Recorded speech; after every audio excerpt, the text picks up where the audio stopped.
Hello, happy Saturday. Welcome to our second Patreon membership stream. I'm your host, William. And this stream, hopefully my internet is holding up today. Let me check, because if I start freezing, it's going to be an issue. Okay, cool. And guys in the chat, let me know if I start cutting up, because I'm at the store and we have issues with the internet here at the store, as you probably know if you've watched enough streams from here. But yeah, this is our Patreon stream. This is one of my little rewards out to the people who support us through Patreon, because every bit of support helps. Every dollar helps me buy new equipment, helps me buy different lights. You guys have seen the upgrades and improvements I've been able to make at the home office studio, and it's allowed me to stream there a lot more than having to basically be tethered to the store, which is my preferred environment because it's a pretty cool place to be sitting in. But like I said, it allows me the diversity, and it allows me to be able to run a small business and be able to put time into this. So this is a little treat for my Patreons. I posted the link into the Patreon members chat, the members post. So you guys who are all patrons on all different levels will be able to have it. If you want to become a patron, the link is pinned to the top of the chat. Just go ahead and click on that. And you have two different tiers. You have the Frappuccino tier, the Frap Fund, and then you have the movie club. And with the movie club, you get like posters and stuff, and whatever I can stuff into the smallest package. Some of you have already gotten digital movies. The first movie that you went and saw was Saw X. And then tomorrow, it was tentatively scheduled to be at noon, but I have some scheduling conflicts. We're definitely going to get it done tomorrow. I just have to decide what time we're going to do the Blue Beetle stream. So I'll get with you guys on all of that one. So let me go ahead and bring in the Patreons, because it's about them, not me today. So here we go. Spider-Man, Brad, and Rhea. How you guys doing? What's going on? Hey, y'all. You going, Rhea? Happy Saturday. Yes, perfect weather. Perfect weather. I got my door open. I think the mosquitoes have stopped coming, because I don't know what the hell that was about. Oh, yeah, finally feeling something to fall weather. Yeah. How's the foot traffic in the store today? Foot traffic's pretty good. It was top heavy. I had people at 11ish. So right now I ate my lunch and I sat down. Well, actually I'm still eating, and I sat down. This is that transition part of the day. So between like now and maybe 4ish or 5ish, when people start going out to the restaurants and the bars and the galleries and stuff, they start hosting their events, and then it starts to pick up and goes off and on to about 11 or 12. Yeah, I've been asking. Go ahead, Rhea. You haven't been showing us your food on camera lately. Oh, because I haven't been at Kim's. Like I'll be at, I ate everything now. All I have left is the fries. Kim's is a paid sponsorship, right? They get the attention on screen. They are actually. Well, they support our events. So see, it's all gone now. It's all fries. And yeah, I've actually been to ask you, William, when when you stream in the store. I mean, like how. I mean, you've done it on Patreon streams. You've done it, with the Howard the Duck one. You've done it, when we've done our Saturday shows. I mean, how do you usually tend to have like a lot of people in there, when you're streaming, or do you just kind of plan it when you know it's going to be kind of quiet? Saturday nights it's sporadic. You could have business on Saturday. You could be dead all day, and then when the nighttime atmosphere, you can have people like right after another. We had a bike. You can look on my Instagram. You'll see there's a bike rider event that just spontaneously happened. Oh, you showed that there was one like a week ago out there too. And I got a lot of those people coming up. We have a lot of stuff, the random stuff that happens. And like I said, there's a lot of restaurants going on here. There's also a bar here. And then just Saturday nights in general, people are in this general area because I'm near downtown. And the times that they show up are times of convenience. That's why my hours are so late, because they're in the area doing these other nighttime activities. And if they see my flashing open sign, or they Google and everything else, they see they're in the vicinity, then they just show up. So no, it's not planned around any particular like dead time. Like right now, even now, 2:00 in a Saturday afternoon, usually can pick up at any moment. It all depends on where I'm at. Usually for me, since the majority of my people, my hard traffic is tourists, their days are structured pretty predictably.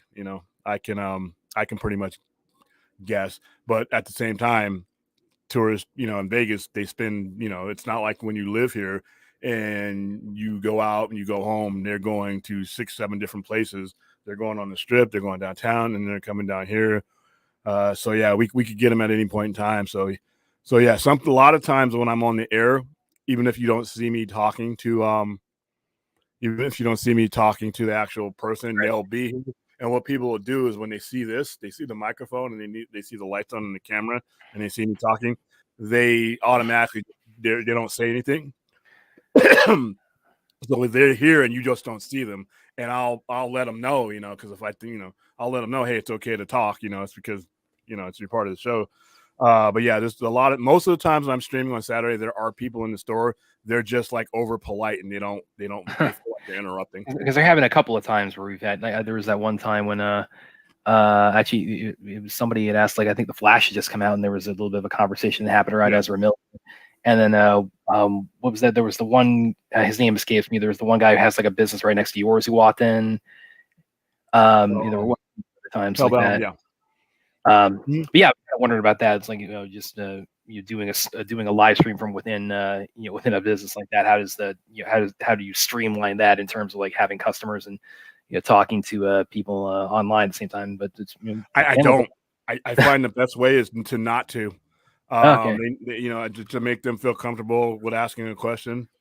Some of my regulars will just outright ask a question, or they'll give me a hand signal or something, or I'll let them know, hey, I'll give them my hand signal. I mean, sometimes it's advantageous because it got you out of about 10 minutes of Howard the Duck that one time. Yeah, that was fine. And then sometimes, like later on in the evening, like when there's an event going on, people are making purchases. I'll have to like either go off air or do the best I can because I'm actually in the area where I would do the transaction. So sometimes if I'm in the middle of a thought, I will stay on air like I've done before. I'm staying on air while I'm doing a transaction. But if you guys are talking amongst each other, like I'll hand it over to you and then I'll go off screen if it's something I really need to focus on. But generally selling stuff in here, I can do it probably in my sleep. So most of the times I stay on air if I can. Yeah, it's a good setting too for you. When you talk about a stream like called the Sci-Fi Center, it's good environment to have have a comic book store as the base is the foundation for that.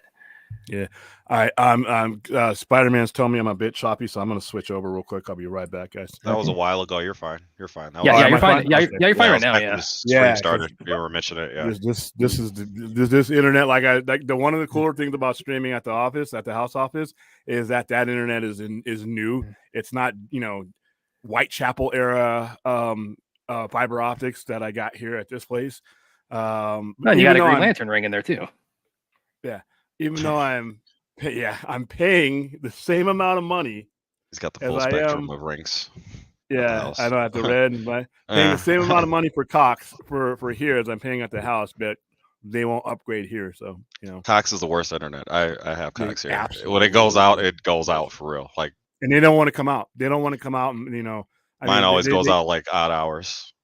Yeah, and mine will go out in the middle of the day. Like right now, you never know because, like I said, it's just they don't want to spend the money on the infrastructure to completely upgrade because this plaza in this part of town is so old. They'll do it downtown because a lot of those rich guys are buying up the property there, and but here it's like I said, this plaza's been around since 1961. It's basically been retrofitted. You had DSL, they ripped out all that. I mean, they just don't want to do it. So it's like, what's going on, Chappie? Yeah, how's it going, guys? Happy Saturday. Okay. Yep. Thank you. RJ, absolutely not. No. That's that was a once. RJ. That was a once. No, that's never RJ. That was a once in the. That was a once in a generational thing. I suffered through that, knowing that I wouldn't have to do so again. But RJ, if you're free, definitely come through. Let me send that clown a link. Even though he's not a patron. He is not a clown. He's a very valuable member of the community. Sorry, I don't have an avatar. I cherish everything he has to say. Clown. No. Hold on for a second. Let me. I disavow that statement. Sorry, I don't have an avatar right now. I'm still working. Yeah, what the hell? Now. Hey, listen, you guys without avatars, I'm losing my patience, man. Tony was on camera like numerous times on your show. Like, why all of a sudden does he need an avatar? That supersedes avatar. Yeah, avatar. It's just like your Facebook friends that they have that little Facebook one that you eventually get when you. And remember MySpace? Everybody still had the same one that you got when you get. I'm like, that's like the people who get their phones, right? You spend all this money on the phone. You go to T-Mobile or whatever. You spend all that money, and you still got that. I'm like, you still got the factory reading on your phone. What's going on? No, I Yeah. do that with my iPhone. I keep the default Yeah. ringtone, and so does everyone else in the room. So everyone's just checking their phone when their iPhones go off. I have my avatar for my YouTube Yeah, and account I couldn't and do it anymore. Instagram, but not Patreon yet. So I'm still It's kind funny because I changed my ringtone because people keep doing that. Like they'll keep the same chimes and stuff, and I'll be reaching for my phone. That's why you hear that "you got mail" thing all the time, because everybody else had, for some reason, had the same exact tones as I did, and I'm like, that's not me. So finally, I just went and got completely crazy stuff. I got the Star Trek Voyager door chime. I got the "you got mail," so I know when it's me, and it's not, But yeah, I was like, wow, I would get people, and a lot of people change their names and they change their identities on Facebook and social media, and without an avatar, I'm like, okay, am I going to get hacked? I mean, I'm afraid to take the message from you. And I'm like, zero mutual friend. I'm like, oh, okay, and then when I see a face, but then the guys who do the hacking can just go ahead and clone your face anyway. So, oh well, what's going on, Chappie? nothing much. Just been chilling out.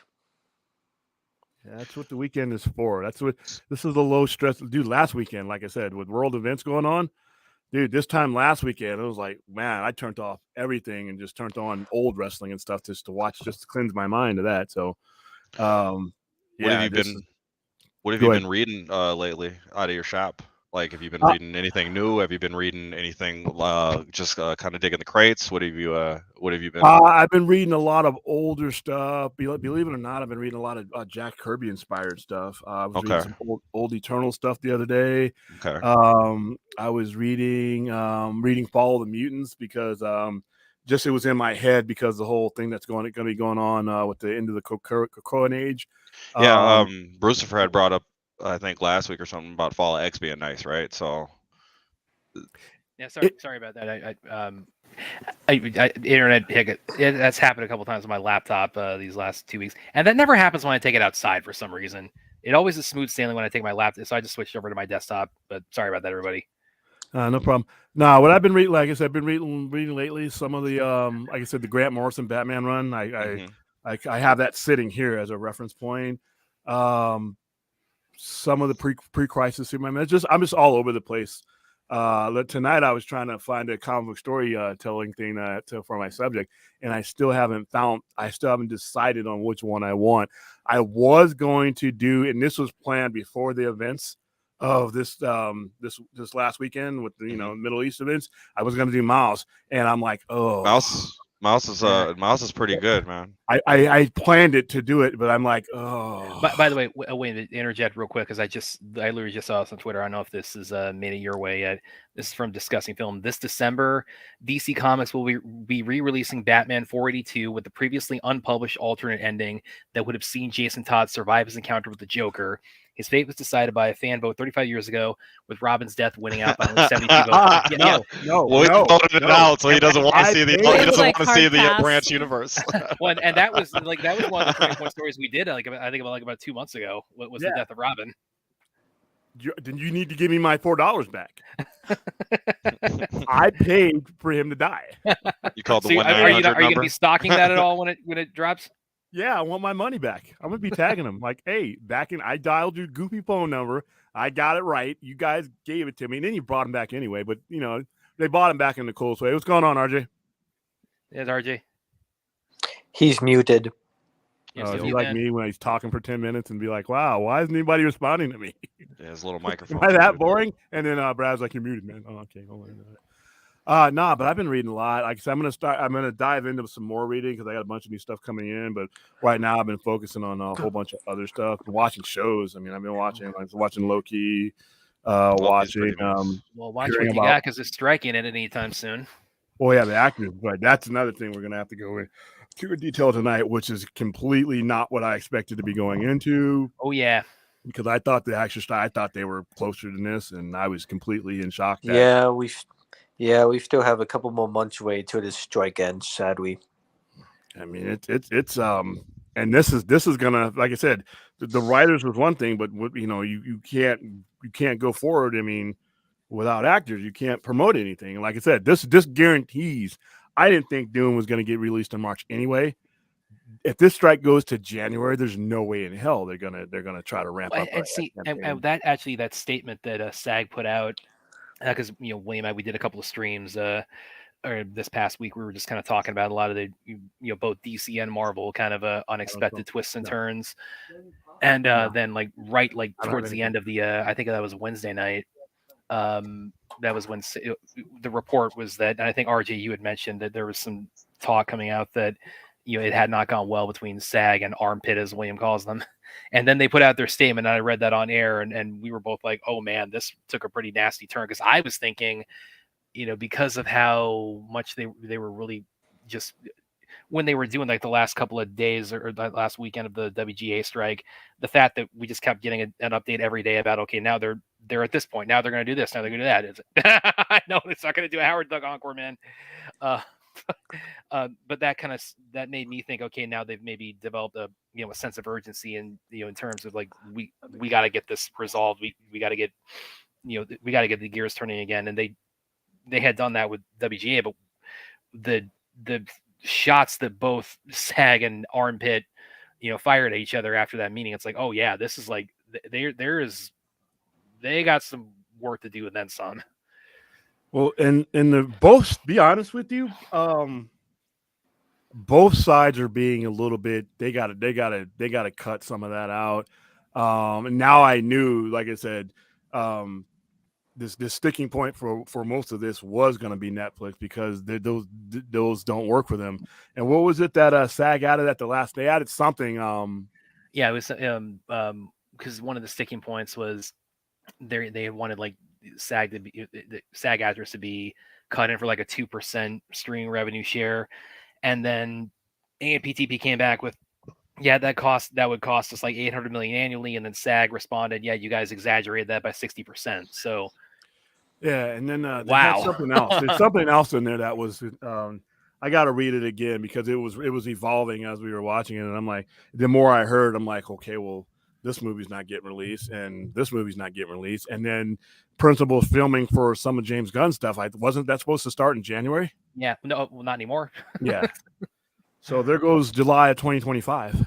Well, we already thought that was out the window. Yeah, I like I said, I figured even before the strike that July 2025 was a pipe dream, unless they expedited so many things to where. But even just movie making in general, things happen. Well, one I went to was there was the initial report that Deadpool 3 was I think that was Tuesday or Wednesday last week, that it was expected to keep its May 3rd, I think is the current date. And I mean, I thought that was unrealistic back then.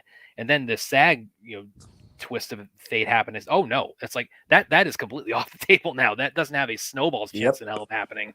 Yeah, because once you get inside that 90-day period, that's what will happen with Dune. Once we approach that 90-day, they like to start ramping up these promotions and getting that last final trailer and getting all that stuff. They like to start that 90-day period to where they're slingshotting you into the actual movie itself.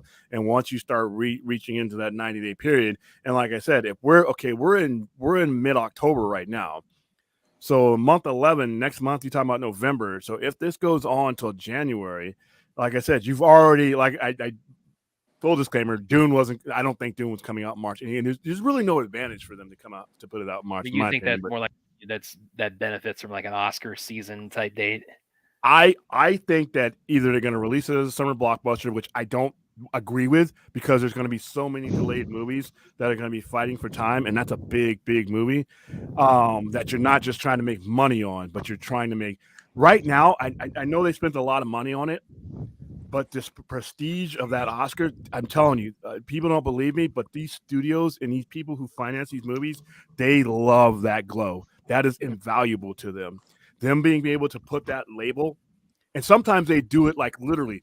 I've seen movies and DVDs re-released 24 hours after the Oscars has happened, and they've got that label on there. Yeah. They got the digital label on there because that's prestige. That prestige equals money and long-term money. I mean, like I said, when Weinstein, forget what all the other goofy stuff that he yes. did. Hard as that may be. Yeah, Say- exclude his extracurricular activities, but that was a lot of the prestige of his companies because he would be the head of companies and head of movies that would win multiple Academy Awards, and they love that. Blade Runner 2049 initially lost them money. They ended up gaining a lot of that back, but initially lost them money. But when we were talking about, because we were worried back in 2017, hey, are we ever going to see, is this going to affect how you guys promote movies, or are we going to are the budget's going to be cut? So that they said, right now, before we even start crying in our beer about the money that we didn't make, we're too busy sending out for your consideration emails. And I remember getting one of those because they wanted us to spread the word. But you got the for consider, they had that out before they stopped counting the money. And when Blade Runner won 2 Academy Awards, look at that re-release of 2049 right at the top. Especially when you had one of the best cinematographers ever finally winning one. So that's why Dune, like I said, I wouldn't be surprised, could be completely wrong, if they didn't push Dune to November of next year. But, God, I hope not. That'd be horrible. I want it now. Do I you want see? it now. Yeah. I don't. Do you see numbers comment here, William? Numbers. Okay, Yeah, stop. well, I we mean, don't know. we can we do that or list off all the numbers there. Yeah, I'm not going to go 0, 1, 2, 3. I can't do that. I can barely Also, say. welcome I'll- RJ to the panel. Good Yeah, to see you. sorry. Hello. Sorry, I was taking my Hold on. dogs Hey, out. They need to RJ. go out. Whatever. Yeah, my dog comes up and snips my headset that Ray has Okay, sent me. what, and what, treats okay, inside where of are it, we so- going with this? Oh, your headset. Okay, all right. I was like, what? Yeah, I got shamed into bringing you on. No, I'm just kidding. Welcome to the stream, dude. This way you don't have to type these big paragraphs that ends up adding 2 hours to the stream because you're They're not big paragraphs. So there What are you you go. talking about? I just have Your long paragraphs are comments. huge. No, we had a real like. Well, you say like giant soliloquies of statements. I'd like to Oh, engage you know what? with. That was nice. I see, Ray. I did it. We can knock that off. He the does bucket that No, list. that's I'm not just even kidding. fair because I'm a serial paragraph typer as well because I share that sentiment. I'm like, oh no, someone needs to, stop William Well, in his no, madness. it's like I have to make my points. Sometimes it No, takes a we lot don't have of the text. sausage party. He does that to me all the time when I well, let me mention read that I this real first quick before I discovered forget. Smashing Pumpkins on The Simpsons. Well, Brad's like 18, and he makes everybody feel old. So Well, let's go ahead and get And the he's numbers like, question here. yeah, hell, hey William, what are your chances that Discovery does what Marvel did in the past, where they sell off the rights to their characters individually? 0. I think that Well, would be okay, disastrous if they did that. licensing. Yeah, okay. There's a difference. I can see them doing limited licensing agreements, but But they not shouldn't what do what they Marvel did in the did. past. Yeah, that was terrible in the past. They had Why no would they- control. Okay, DC had, and that shows that DC had this huge advantage since like 1988. They could have made a universe where Marvel had, or Disney or whoever had to congeal everything together to get it going. I mean, eventually got a Spider-Man No Way Home. So I mean, Yeah, we're but not it the was best. which is true. But Well- I mean, you couldn't have never done crossover movies in the past because Fox and Sony and this person and that person owned all the rights, and it could be a real disaster with DC if you're talking about that with Batman and Superman and all types of stuff. well, it was like also that, a different time too. Yeah. We weren't mentally ready for universes or else we would. If the society, the viewing society was ready for all that, and when the studios could have made all that, we would have had that stuff back in the 80s. But isn't it true Isn't it true that they were trying to make a Batman and Superman movie since the 90s at least? Yeah, I think Well, Well, they were in the trying to past, make early one since 2000s, like the something like that, yeah. 2000s, right? Because I believe in the 2000 we were supposed to get like a BVS back in 2004. Yeah, Like it they was, even Justice have like League that Immortal. poster like in the background of like I Am Legend. yeah, but it was I don't know. like 12, 14 years in advance of when BVS finally came out. They were trying to get a Batman and Superman movie going. Yeah, and the fact that it took that long tells you how hard something that is to get done. Now, the reason But why they had all their stuff Marvel did together, what and they did- Disney had to buy stuff and acquire stuff and make deals and wait Yeah. time out, and they got their stuff together now. Whereas Well, yeah. DC owned Warner But- Brothers owned DC in whole since '88, or even earlier. But yeah, no, they've owned DC. No, they've owned DC in whole since 1968. Okay. Oh, Okay. Here's the thing though: if Marvel didn't do what they did in the late 90s, they wouldn't be here. Yeah, because that was that Marvel was their was on the solution verge when they of went Yeah, bankrupt from the bankruptcy, comic crash. Yeah. Yeah. Marvel was about to be sold for like pennies on the dollar before they made that deal and with Spider-Man and everything else. So they did what they needed to do to stay alive. But DC would never do that. And the reason why DC would never do that is because of the value of their IPs as they were at any given point in time of DC's history. And in my lifetime, there was not a more known IP than Batman or Superman or Wonder Woman. When you have universal IPs like that, they're priceless to stockholders, and they are considered so much an integral value to the company that doing that would really hurt your value of the company. With Marvel, it wasn't the same thing because they weren't synonymous with anything but comic books. Well, especially in this kind of climate right now, you're not going to see them divvy up the properties like that either. The ship has sailed on that because we've seen them. In the 90s, it was a different time because nobody was like, "Oh, they're not going to make a Captain America movie. Who cares?" It's just like whatever. They made a Captain America movie in 1990. Well, we did, but I'm saying like a big late budget, in '98. like a Thor movie or like. I get it. I'm just pulling your leg there. Yeah, RJ, go ahead, and then Spider-Man, and then Brad. Oh no, I was done. I was making my point. Yeah. Yeah, I was just joshing with him there. Nothing big. Yeah, same. Oh here. yeah, but yeah, it would never happen. Ray has got something to say. Why Let's listen to her. when people say, "Well," go ahead. Yeah, I was just going to ask. Well, Go ahead, not Brad. so much like licensing the IPs, so much as like giving the rights to certain projects. So like, let's say, wasn't there like a Batman animated series from the like, gosh, what the fuck is his name? JJ, the Abrams deal or whatever. Wasn't that supposed to come out on Netflix? Well, there's a lot of things in Nate Abrams deal was supposed to happen that didn't happen. No, there was an animated series. Y'all know what I'm talking about? Yeah. That's going to Amazon. Amazon signed a deal with DC for exclusive animated content, so they're getting like a bunch of animated shows and movies. Yeah, so like my point is that not so much like the IP is getting licensed out, but like gradually you'll start to see more and more of these different projects featuring these IPs getting licensed out. And I think that's maybe like kind of like a tangent to what Numbers' question is, that like, yeah, like you're going to probably see more and more products from that, side of what WB owns, or like those WB products that they own getting licensed out. Not so much like, full on selling the library, Yeah, maybe at a Netflix. Well, sure, yeah, it's all on the table, right? Yeah, it'll be a limited license. You set me up so perfectly there. Yeah, it's what that is basically what Sandman is. It's a limited license agreements, and that's why, Brad, we were talking about, when the whole conversation, we won't go into another hour now, but when the whole conversation went up about the whole sell, whatever, nobody on either side ever, came down and actually looked at the business dynamics of how something like that can be done when it's done all the time. It just got polarized into stupidity. This can't happen because this could never happen and all this.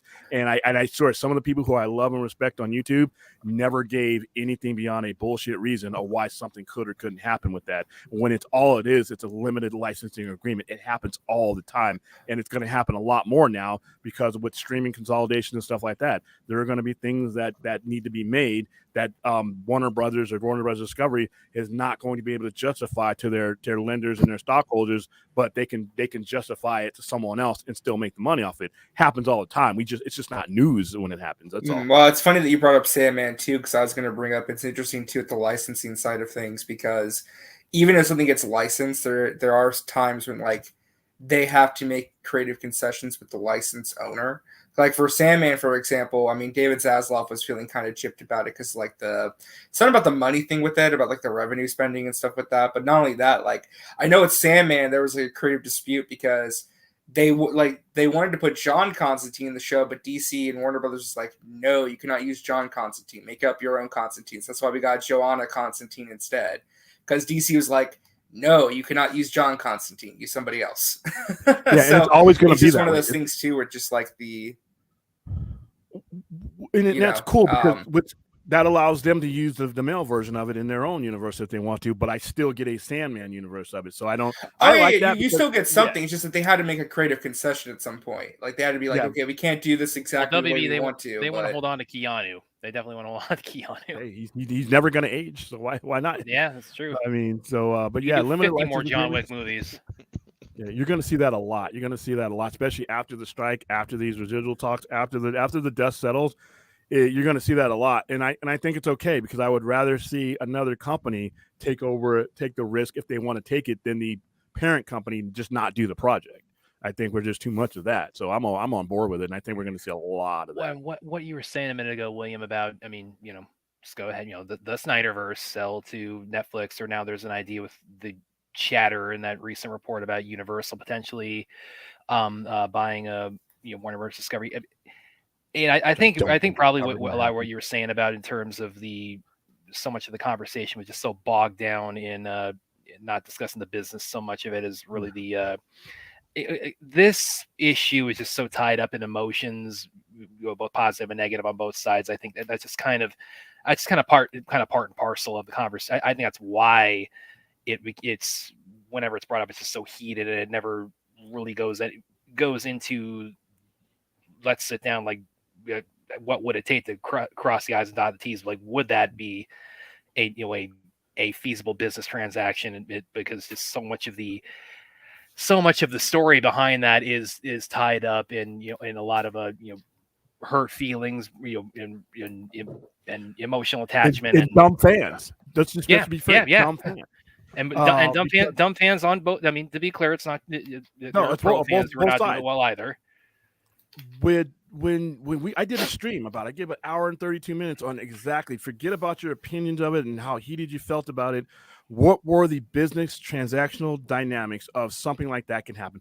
What are the odds it could happen? Is a different conversation, because there was still a lot in there that would stop it from happening, just from that sheer willpower of either side wanting to come together and work with each other again. That was your main stopping. But the actual business dynamics, what were there for years and could be there beyond that. It's a transaction. When you do a limited licensing agreement, you keep a lot of the control, and you can take control back of that thing after that partner. Well, then what would Netflix get out of it? And I'm like, dude, how can you even jump into this conversation if you haven't even explored how Netflix makes their money? And that's what I was seeing a lot of it. A lot of the people were like, you guys are delusional. People who probably couldn't spell delusional if it was written down in front of them and stapled to their fucking forehead. Sorry. We're calling people that were giving legit reasons that how any of this could happen. Take the names off of it. Take a Snyder, take a WB, take a Netflix off of it, and say, I have something to sell. I have something you want. We come together. That's called retail. It happens every day. But we added a lot of baloney to it about, well, no, we'll never do that. And Zach's on a yacht somewhere. He doesn't care about this and that. I'm like, you guys are hurting my head. Shave all that stuff around. You have something to sell. You have a buyer. You come together. It happens every day, everywhere on this planet. So I never limited licensing agreements like this, and they're going to happen. And they're going to, like I told you before, another scenario where these things are going to happen is, how many times have I said, a big name director who doesn't necessarily doesn't hate James Gunn, but has like, I want to do my Superman, or I want to do my Aquaman or Flash. But yeah. If Denis Villeneuve comes in there, Martin Scorsese, Steven Spielberg, Nolan, somebody of that ilk comes in and says, I want to do a Superman story, but I don't want it to be in this thing. You think Zaslav, who's been basically trying to beg, starve, and steal to get Nolan back, especially after Oppenheimer, is going to say no to that? No. And what he'll do is he'll have limited licensing. Say, Nolan might say, you know what, I don't want to work, no offense, but I've been burnt by, this. I want to do it with this company. And then we start talking money. We start talking licensing agreement. We start talking revenue sharing, revenue split. None of that ever came up when the whole cell drama went down. It was like that damn turkey with the Infinite Crisis thing. It was like, my goodness. It's like that's one of my favorite teases that Zach did, though. Is like, it's just so emblematic of like how much he could just flip a switch and send the internet into a frenzy where it's like, yeah, I got a turkey with a blurry collected Final Crisis in the background, and it's like, and you all have fun. Yes, know what that means. I just love how he can post that, and people are just putting under a microscope within seconds. And I'm like, dude, when it comes down to money and money being made, ask yourself this before you say no to something could ever happen: is there an opportunity for value to be increased or money to be made? And if the answer is yes to either one of those, then it's always a possibility that something can happen. But I'll let you guys talk. This is your stream. Yeah, I just wanted to kind of add, like, I think part of the conversation has kind of been put in there should be more of a gray area or some sort of like concentric overlapping between possibility and plausibility. So I see that, William, you're talking more like, yes, it's 100% possible. I think what is getting maybe like a little too gray is the plausibility, part of the conversation. And William, I know that you just kind of outlined what the incentives are for both, the IP holder as well as like the person or like the entity buying the license.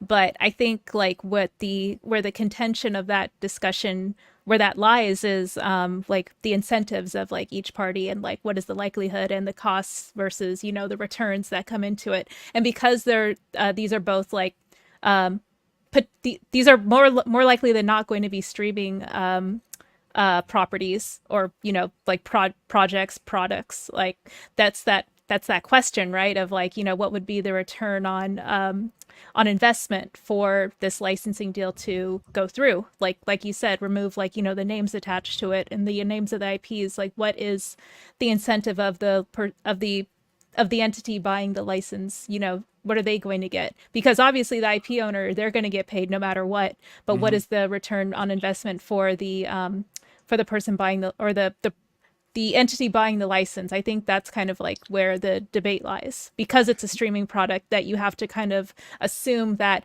once it's created and it's on the platform, it'll potentially drive in an influx of new subscribers, potentially like will retain their business after the product is fully released. That's kind of the gamble that they're taking, because these platforms exist in order to gain new subscribers as well as retain their existing ones. So yeah, that's just been my understanding of what this conversation's been about. That's the conversation that should have been had, and that's what everything that you pointed out is what should have been pointed out when that whole other conversation. Because now, when it comes to streaming, where they get the benefit of it is collective advantage. Whereas now with Netflix, it's not as much a gamble because they've gotten that part of it down.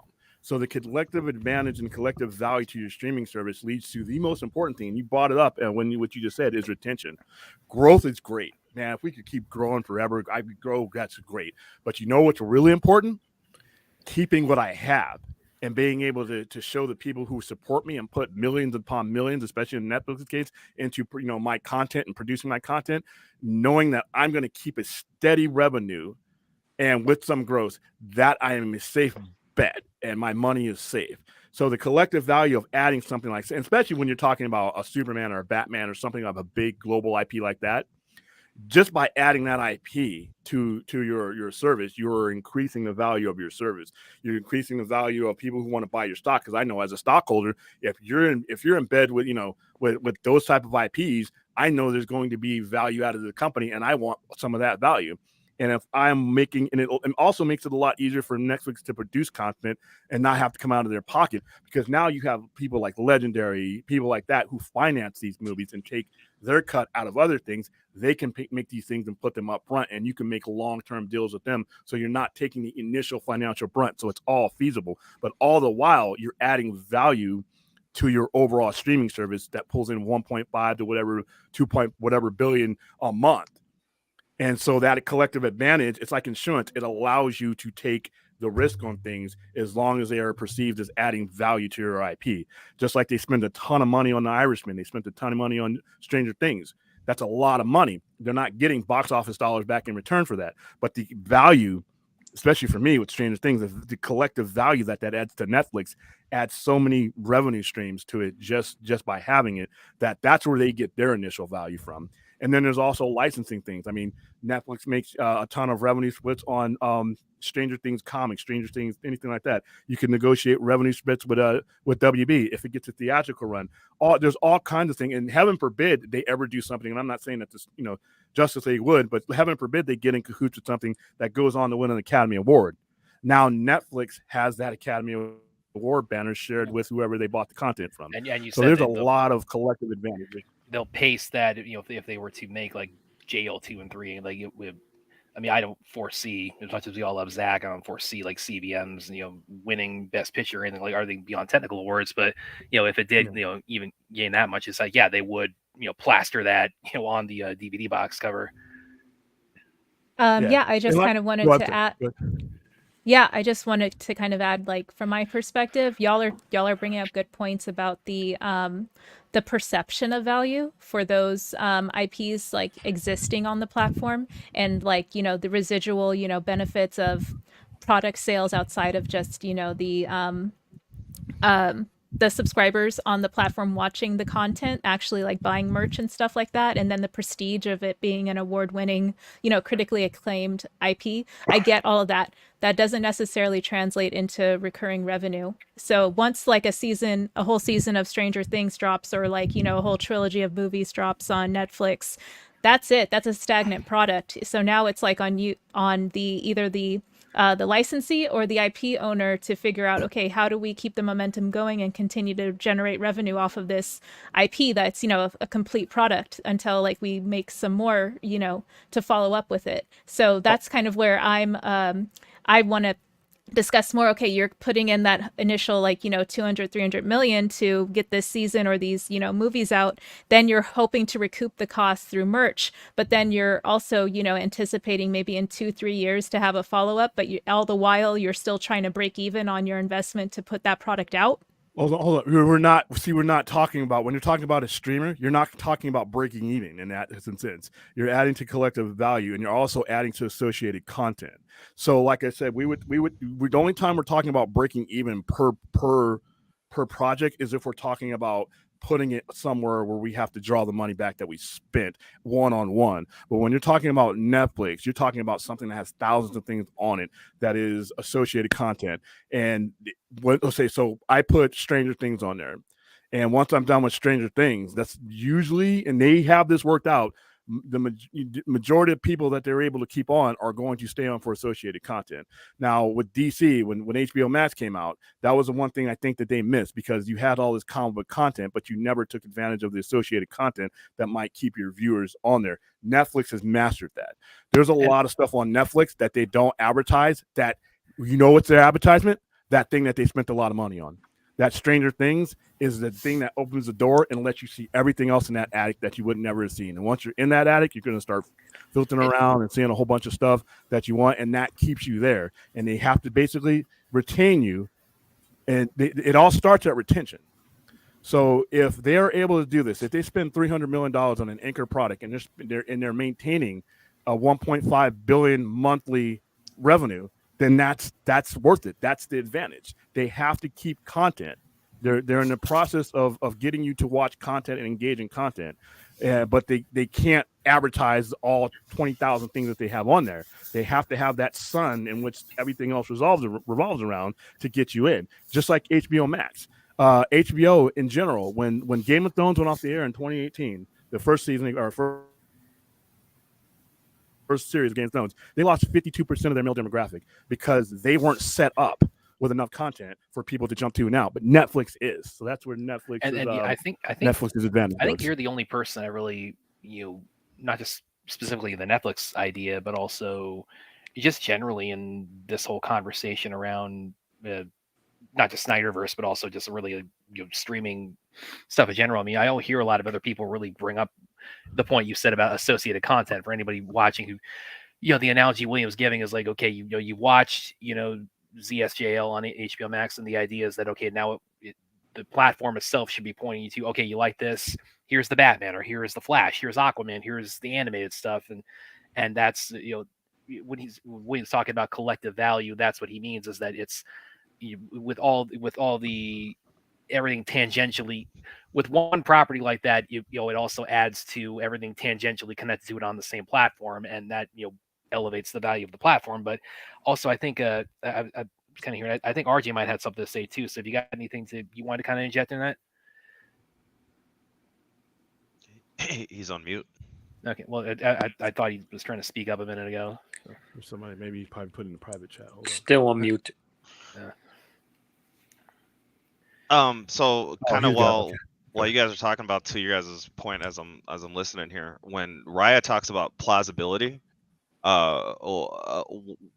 would that also entail, and I guess this is a question directed to Raya, would that entail the fact that the movie was made, the last movie in that series was made in 2017 is when they were filming it, and as time goes on and the strike goes on and different things like that, even if they had all the pieces together, would the actors be in shape or be prepared or even interested in these roles to continue? Is that part of the goes into the plausibility too? I'd love to see Justice League 2 and 3, and I think that the 5-story arc was going in a great place, but 2017 was the last time the actual movie was being filmed. Well, I mean, you had the additional for some of the reshoots, but I mean, for sure, and I won't discount that, but the meat of the movie, the story that was told, the one that we saw, the one that was chopped up, was filmed concurrently with BVS. But we could still see an animation form for Cross Your Fingers, or maybe a graphic novel. All that would be great, but I think all of us would love the final product to be the. And you're probably right. Probably if we do get it, it'll probably be. Well, it's like I don't. Well, go ahead, Ray. You have something to say? Yeah. Spider-Man, to answer your question, I do think that the actor's willingness and physical aptitude to come back would probably be like the most plausible to happen. It's just a matter of how do we get them back on screen, because I believe all the talent is super on board to come back under the right circumstances, but it is a matter of those circumstances even coming into fruition, where to William's point, if like there is an agreement with the IP holder and the licensee, coming to terms on like how is this production going to go? Like, is it the IP holder is going to have executive call over everything, or are they going to allow the licensee to have some executive control over the talent and like on and off screen?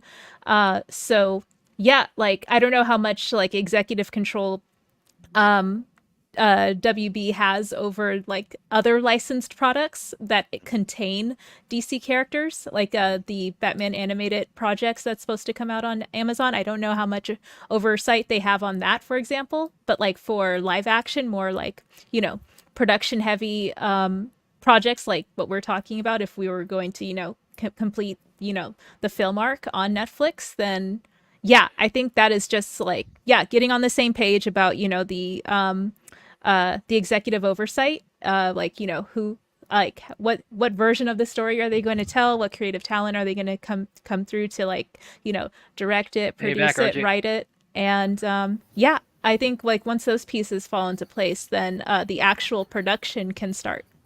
Well, like, but do you think that James Gunn would allow this though? It wouldn't be up to him.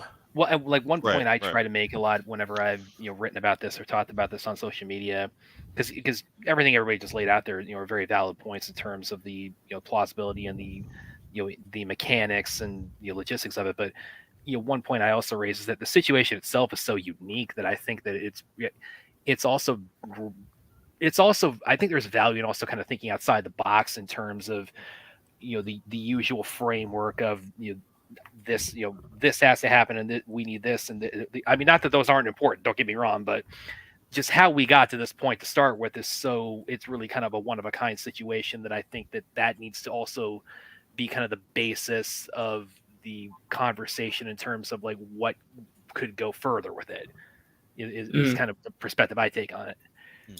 Is my audio working now? Because I've had your audio working. Okay, good. Because I've had massive internet issues like the past 10 minutes. I was trying to talk. I was like, "What is happening?" Yeah, it sounded like you were trying to get something in there a minute ago. Yeah, I had to reset everything. I'm sorry, but no. We were talking about the licensing stuff, correct? Yep. Okay. Yeah. How do I put this? Like, I have a very different perspective on this. That's probably gonna cause controversy. So I don't even know. Hey, be controversy in the Snyderverse conversation. What the hell?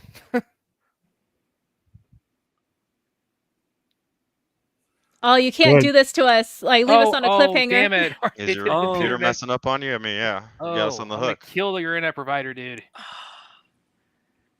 You're going to get William demonetized, dude. I've been waiting all week I'm for not this moment. Twice as much. You're going to keep us on pins and needles like this? Well, actually, while we're... Quick, someone donate to Streamlabs to keep the show going. I'm guessing while this internet hiccup RJ is unfortunately experiencing, while again that resolved it. Okay, while we're waiting for RJ's big stanza here, but I do want to ask William, but like, who do you think would allow it though? Like, who would be David Zaslav Zaslav. if James Gunn? It's not James Gunn's territory to allow any of that. He's head of DC Studios, but David Zaslav would set the parameters. And it would be best for that to be that way.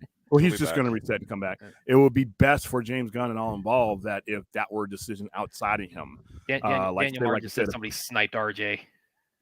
Nah. But no, if a big wig director, a big name director came in, the best course of action would be that it be separate from what James Gunn is doing. That keeps that pressure off of him. That allows his creative freedom. And you just say it's an Elseworlds. And like I said, I think, and then I'm glad that they're doing that. We'll discuss that tonight. I'm glad DC is finally re-embracing that label Elseworlds. And yes, I think they should have always embraced their embrace that brand with their movie going. And I don't think people are dumb enough to be confused about seeing two different characters and two different things, as long as the storytellers are talented enough to properly tell their story. You can tell me a Denis Villeneuve or a Steven Spielberg or somebody or Christopher Nolan can't tell their story enough to where there's not going to be a confusion. I think James Gunn can do the same. I think they've wasted a lot of time and a lot of initiative in getting, not just with Zack Snyder stuff, but in general, because when you look at the dynamics of DC, it lends itself to these characters' stories being told in different ways by different personalities. And I think that's something that was unique to them before there was even a DC Comics or even a Marvel Comics. And I think they've squandered that. So I hope that they re-embrace Squandering is exactly what they do. It's Hell funny yeah. how That's all why DC Studios and DC Comics mirror one another when it comes to this finishing out universes stuff and resetting stuff and not sticking with their decisions. Because I wanted to interject this real quick before where RJ is able to make comes out to make his point, because I just saw this come up on Twitter. This is more relating to the strike. This is apparently out of Deadline. This just was published today, a little bit ago. And this is on Film Updates. It says SAG-AFTRA have notified the AMPTP that they were willing and ready to meet on Thursday and every day thereafter, and so on, I guess, to continue negotiating. However, the AMPTP canceled the planned meeting that would have taken place this past Thursday and is refusing to return to the negotiating table. So that's even harsher, I think, than what we were talking about. This is getting shittier. This is a dick measuring contest now. This is getting. You're seeing Dune might not come out until Christmas Day. Oh God, yeah. Oh man, this is getting, because my train of thought after the WGA strike resolved was that I was thinking that, okay, again, like I said, I thought the way it really kind of accelerated in that last 4 or 5 days or so, it kind of suggested to me that they really had a sense of urgency, that they really did feel like, okay, let's give them what they want, or at least try to meet them halfway. And we're going to do that with the Writers Guild first. So I thought, okay, then they're going to turn right around, get with SAG, and it was going to, even if it didn't resolve like in really short order, I thought it would be like the worst you would see was SAG would come out and say, okay, we had a good meeting, we got a lot of what we want, but we still have some work to do. So just hang in there. They started throwing down though. I didn't think. It started throwing down. Yeah, that's the problem. But real quick though, to kind of before RJ comes back. The interaction you heard between me and her, that's the conversation. Those are the questions that should have been asked whenever you talk about these types of things, whether they can happen or not. And what aggravated me before was a few months ago, and I watched a lot of these streams, and like I said, a lot of people who I have the utmost respect for, and I'm like, what are you guys doing? What are you guys talking about? That's the draw. You watch the streams, right? That the controversy gets the clicks. You're talking with a level head. People who I know are smarter than what they were saying were on those streams, and I had already been watching them anyway. Well, I think I know who you're talking about, but I won't say it. Well, it was a lot of people. And like I said, not one person. I would say that to them while I was on the stream with them. Not one of these people brought up the actual nuts and bolts of what the people who would make this happen would be asking. Well, I'm not saying it was going to happen. I mean, every time I started the stream with it, the caveat is that this is probably not going to happen. But my thing was not for the bullshit reasons that you guys are talking about. And they were just, when you can't have a conversation about a transaction if you can't understand why or how a transaction can be made. Well, that's what kind of goes back to what I was saying about the uniqueness of the Snyder Cut / verse situation, is that is the road to how we got here, and so much of that is kind of tied up in people's emotions and feelings, toward this particular set of movies and the story arc. And as we've seen that that can get very volatile. With when that becomes the driving force of the conversation is how you it is when there is like a line in the sand about whether or not about so much whether or not this should happen or not versus whether or not this has a pathway to happening. Yeah. Emotions don't pay bills. Right. Learned that the hard way. There's always those haters out there that say that we should move on. I'm just talking. And, I've already told you what my responses to them. They need to move on from us. So have you seen Donovan's comments down here about the Armyverse and the Las Vegas special thing there? Yeah, hold on. Let me get. There's here. I wanted to get to Sareed's question real quick.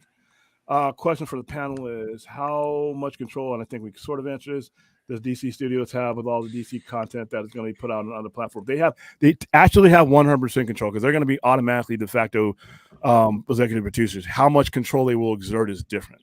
Most of the times, unless they'll set out the basic parameters and then they're going to let who just left? Chappie, Tony. Most of the times they'll set basic RJ parameters. Basic parameters, but then that's pretty much it. They don't want they let you do it because they want to reap the benefits and not the headache. But they'll set certain parameters, certain things. But for the most part, even with the parameters that they set with Sandman is almost exactly like the first 8 issues, 11 issues of Sandman. I mean, so whoever gets the license is going to get a broad area to work with, and it'll be theirs for the most part. So to answer that question, and what's Donovan? I think the Armyverse is on the back burner. Oh, everything's on the back burner. Everything's on the back burner because they can't make anything now. Yeah, I don't know how with animation it works. I don't know what kind of collective bargaining agreement that they have. I was looking forward to that Las Vegas thing because they're going to show how the war happened. And I want to see Twilight of the Gods too.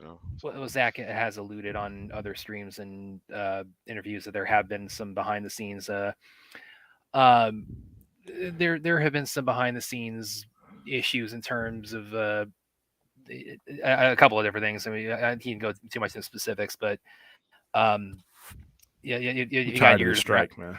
Yes. It's not strictly with the strike. I mean, there's been some other things. I think a couple of people attached to the Army of the Dead have also alluded to. Yeah, we might have to wait until 2024. Although who knows now with the strike added to that, and then.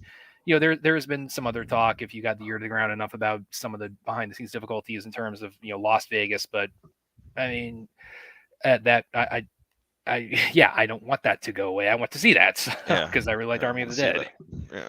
Yeah, I enjoyed Army of the Dead. I mean, and I'm not a zombie movie guy, and like I said with Rebel Moon, I'm pretty much hoping that it doesn't affect Rebel Moon getting moved because that's really all I got left now. Well, I got Napoleon and Killers of the Flower Moon, things like that.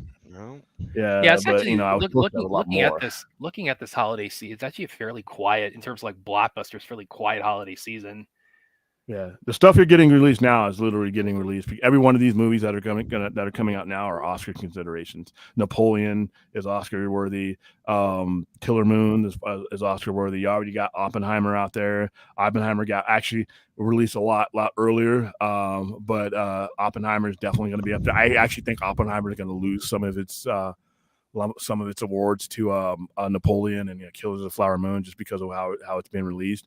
And I think Nolan has a good chance for winning director, but the Oscars also do that pity thing where if they've screwed you one year, they want to get you one before the end. Because there's a lot of people who won Oscars, in my opinion, that did better stuff and they didn't win for that. And then the Oscars are like, you know what, we screwed you that year.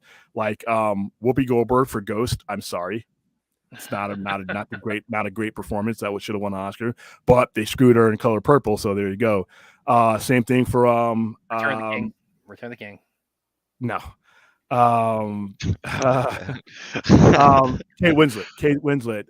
Yeah, The Reader was a great movie, but she's had way better performances throughout her career than that. She won for The Reader, in my opinion, is because she didn't win for Eternal Sunshine of the Spotless Mind, is what she should have won. And Jim Carrey not getting nominated for that movie, that's when I started to turn my head away from the Oscars and be like, we got to get these senior citizens up out of here, man. Get people like me in there. Go ahead, RJ. Please work. Yes. all day. Okay. Hey, I'm not going to interrupt you. Hopefully it's working. The floor is yours. Nothing's going wrong now. Okay, good. Right. So no, the point I was trying to make before like 80,000 technical difficulties happened was like regarding the whole licensing thing, and I've maintained this the longest time personally. I think the easiest route if they want to do something with the Snyderverse is like animation. And I've said animation is probably the easiest way you're going to get something done at this point in time. Well, just you because see my plan, right? You know what my plan was with the animation and the Blu-rays. Oh and yeah, DVDs. I know what you talked about, kind of like the Blu-ray set and everything, kind of like having like the vignettes and everything. But because for me at least, I don't see them doing it in any live action capacity, simply because of the competition angle, which I know William you don't agree with at all. But I personally, if I'm somebody at Warner Brothers Discovery and I see like, okay, like Netflix is interested or another streamer's interested in finishing that story, more than likely the company I think would want to do it in an animated format, just because I think for the cost reason alone. We're talking about a bunch of actors, we're talking about a bunch of high profile actors at that point too. We're talking about a very prolific director as well. I just think the animation avenue would probably be like, it wouldn't be cheap, but it'd be relatively cheaper than spending like 300 million or something on like a movie or even a series. I don't know what avenue they'd go about it, but I just don't know if it's realistically going to happen in a live action capacity, just because I don't know if they're going to want something to coexist that's connected to a shared universe from the past, while the shared universe, the new one's running at the same time, right? If it's animated, it kind of like feels like it's like more self-contained, because if you notice, the only things they're keeping up and running are Elseworld stuff that are in like a pocket universe. The Batman's not connected to anything. Joker's not connected to anything. The Snyderverse in and of itself is something very specific because it is technically a shared universe. So if they were to do something with that, they would probably do like a Justice League something, like an animated series or something, and just do that, as opposed to trying to like do something live action that's a bit more elaborate, or even like a live action sequel, direct sequel. That's always been my perspective. I'm not saying it couldn't happen. I just think they'd have to like take some extreme liberties and make some extreme concessions to get it done on another streamer. So I just don't see a streamer or even Warner Brothers being like, yeah, spend 400, 300 million or 400, however much it's going to be, then the production budget to make a live action conclusion to a shared universe while we're trying to do our shared universe in live action over here. You know? Could I ask you a question after William? Yeah, hold on. And here, and I understand what you're saying, but this version of Warner Brothers does not care about those type of things that you're talking about. They care about making money and killing down debt and consolidation. So if there's they want to make money. They for sure want to make money. I just don't know if they would see the value in something like that in a live action capacity. Animation for sure, but hold on. Their value, it's not the value that they think it is. It's the value of if a streamer puts it, because it's the streamer who's going to be funding the money and then funding borrowed money at that. It's not what Warner Brothers thinks the value is. If they're offered an amount to limit the license that IP, then that's the value. Whatever their transaction is, their limited licensing fee, that's their transaction. That's their value. They're not losing any money. As far as this particular, I would see this in any other situation, but something like this that's attached to a phenomenon. And Phenomenon makes money because Oppenheimer made an extra 400 million that it wasn't going to make because Barbenheimer got a hold of it. So when you have a phenomenon like something like this that had to build this kind of cool thing, I think a streamer would. And like I said, Netflix has spent way more money on things, and they've done. No. I don't like. Listen, like if Netflix or any streamer were to say, "Here's like $500 million or $1 billion, let us do this," no company would turn down the money. I'm just saying from like Warner Brothers' perspective outside of the money, what is the incentive to do it? It's creation of their content. The content is still theirs. The content is still theirs. Once that limit on that license, let me know when you're ready, sir.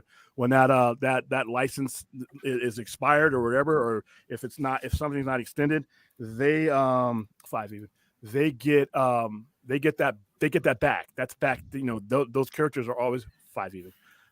Those characters are always going to. Yep. William check out a customer on air. Yeah. So RJ, while the thoughts still fresh in my mind, to your point about competition, I'll just to help me clarify kind of where you're at.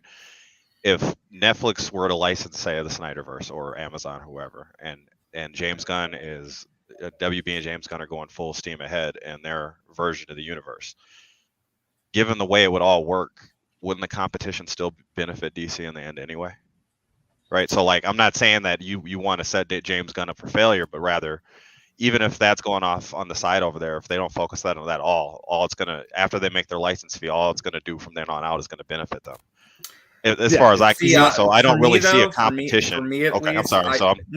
No, you're fine. Just to answer your question, this is just my line of thinking, at least. I just think that you risk dividing your audience too much, because I don't see like you creating that, not creating a divide between, well, I like this stuff way better than what James Gunn's doing, or I like what James Gunn's doing better over here. And You're dividing your potential audience, right? And some people like the MCU, and some people like the Spider-Verse movie, and I feel like those lines cross a lot too. You know what I mean? They can cross. I think it's too. I think if I'm a business person, I could see the issue being like, we don't want to divide our audience. We want them focused on our product and our product alone. No. Sony and Disney see those same things. Time out. No business person thinks that way.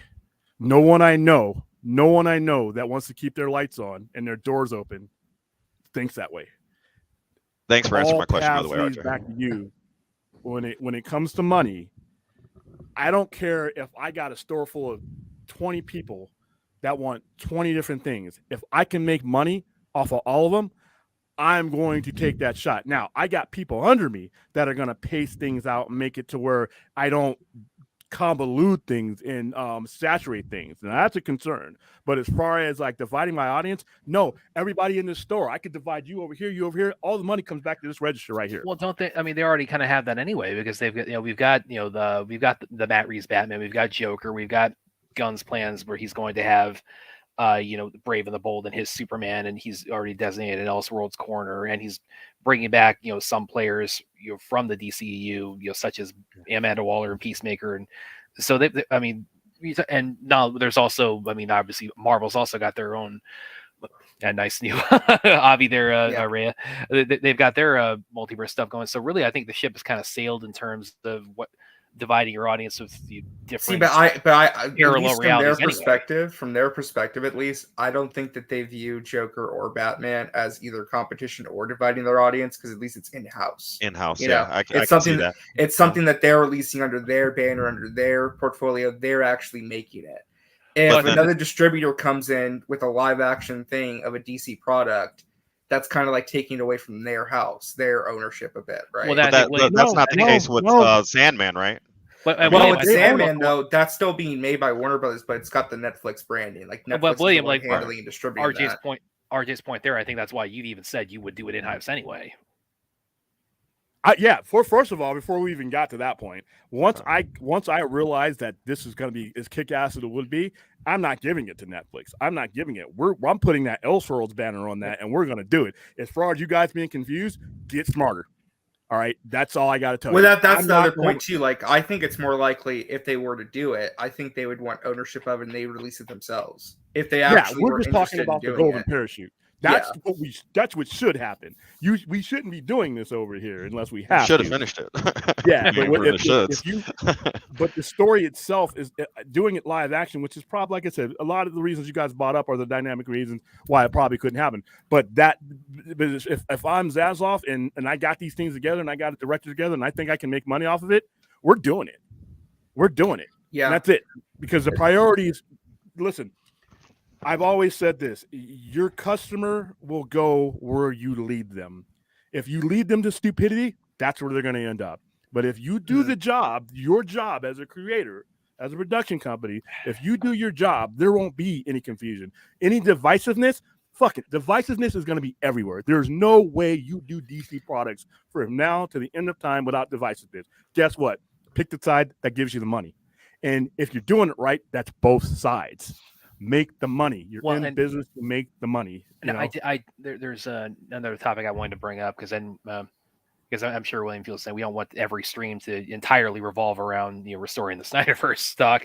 But one point I did want to drop real quick before I brought up this next topic is kind of a lot of talk about like what format it would take, whether it would be graphic novel or animation, or if we got live action again. That's actually something I don't really get into a lot myself, whether in my writing or when I've discussed it social media or on streams. And the reason why I don't personally do that, and I'm not saying should be a blockade for anybody else, but I just thought I wanted to get this out there, is the reason I don't really get into that is because I feel like that's also a conversation best left for the people who would be doing it in the first place, because they're the ones who would be determining the value of the property and the franchise and like what's going to get us the most bang for our bucks. So I feel like in terms of us as the viewer, the consumer, the audience, the best thing for us is to show the demand in the market that is there for that. So that's why it's not the conversation of format is been a lot less pertinent to me personally. I get why people bring it up, but it's like that's not something I tend to wade into a lot. Yeah, I mean, I don't care what format we get in either. The only reason I bring it up is because I know that there are like fervent groups, especially like within the Snyder fandom, are like, I don't want it. I just want it. I want it live action or nothing. There is that mindset that exists. I don't agree with that. I just want it to come out, period. But there is the mindset of don't settle. We're not settling for anything below what we've already gotten before. That mindset and I agree with you, RJ. exist. Yeah, I agree with you, but I also understand where they're coming from, even if I don't agree with them, because if you're DC, you've always been settling. Yeah, you made that point too. A lot about settling. Yeah, that's all you do is settle for the other thing instead of you're always settling for the B product, the derivative product, the B character instead of the A character. And I think a lot of people are just conditioned to be adverse to anything that's not what the original. And there are business reasons why that might never happen. But Donovan Martin, not everything in life will always be resolved. I'm open to a new DC and pray. All right, you're right, Donovan. But in this particular instance, that is a problem.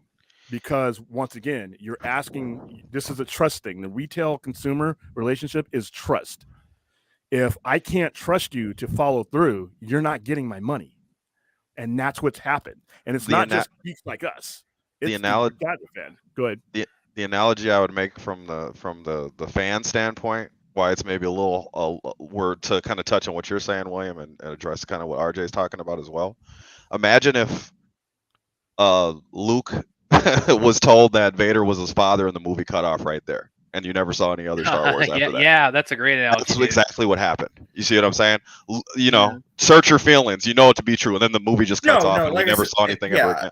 And I've always maintained, I understand why. I mean, this is my perspective at least, and this is me personally.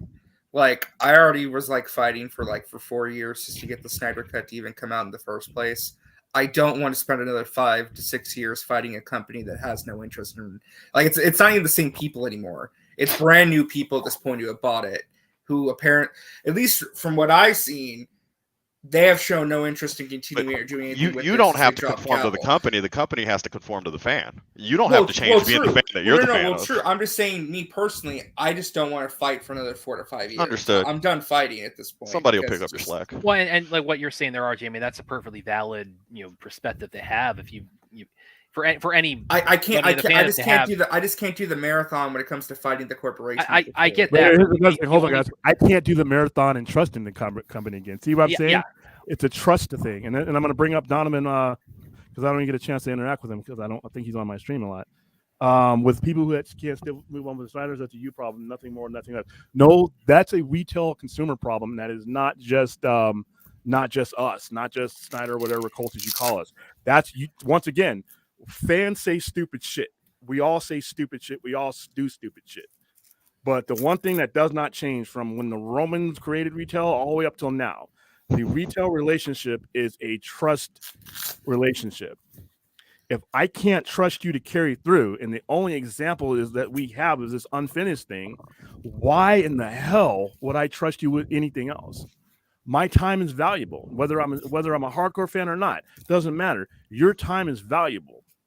And the fact that the only thing that your company has, and you as a new owner, new regime want to move on, but unfortunately, your customers aren't like a car battery. They're the same people that were there when that label that you now own still did this. So continuity equals cash, and when you don't have continuity, you're not getting. Well, there's so much adversity. I mean, here's the thing: at this point for me, I just want to see what the new stuff is, and hopefully, I can buy into it and I can be in it for the long ride. Here's the thing, though: first time, okay, But like at this point, like if I get fooled again, then that's on me at Well, this I- point. But the thing is, like, Sorry, just you saying, look like, that open, man. no, it's all good. I'm saying like the adversity it's already facing out of the jump. Rick. I mean, I don't know what's gonna happen because like we're at a point now with the superhero genre where I'm just like, I don't know what's gonna happen tomorrow because we're in such a weird period. Like nothing's a surefire hit anymore. It feels like I don't know if it's superhero. Well, you do know what's happening tomorrow. Tomorrow's Blue Beetle at some point tomorrow. It's going to be like later, but tomorrow's Blue Beetle in the superhero game, RJ. So we do have that. Oh yeah, for sure. I'm just saying, like when it comes to the genre, I don't know when Superman Legacy gets here if it's going to be arriving so late to the party to the superhero genre. It's like it's not going to have any impact, or if it can kind of like stop the steamrolling down the hill of like what the hell's going on because like. I'm sure you guys have seen like the Marvel's box office projections are coming in. They got the whole thing with the MCU right now and the struggles they're having. I'm not as worried about the MCU. I was worried about DC. MCU. Here's the thing about the MCU is they got enough bang for their buck. They exhausted and they wrung out every bit of success that they can. And if they're in a low period, but they could. But the problem is that they could be running on fumes to the point where it's like they're going to fatigue their audience so much it drags the whole genre down. No, and stop this, guys. There is no such thing as superhero movie fatigue. I'm not saying it exists, but it could start. Bad movies. Yeah. No, if the movies suck, yes. If the movies suck, yes. And the movies, to be honest with you, haven't been that great since a certain period of time. But they'll get through that. I'm not worried about Marvel. And RJ, I am worried about DC because of the fact that they never had those best practices in place. Yeah. They never built that trust relationship. I mean, that's why I'm hoping that the changes they put in place end up working out because I don't want Marvel to fail. I don't want DC to fail. It's just like you got to get your act together at a certain point and adapt. RJ, can I be your point because I do want to. No pun, move on for a second. And because again, the Snyderverse talk is obviously very near and dear to my heart, but there are a couple other things I did want to bring up on the stream. But I wanted to make this point real quick before I brought this up, with what you were saying about, I fought so hard for the Snyder Cut for 4 years, but I don't know if I have that kind of fight in me for the rest of the story. Where it's like that's perfectly fine to have that perspective on an individual level.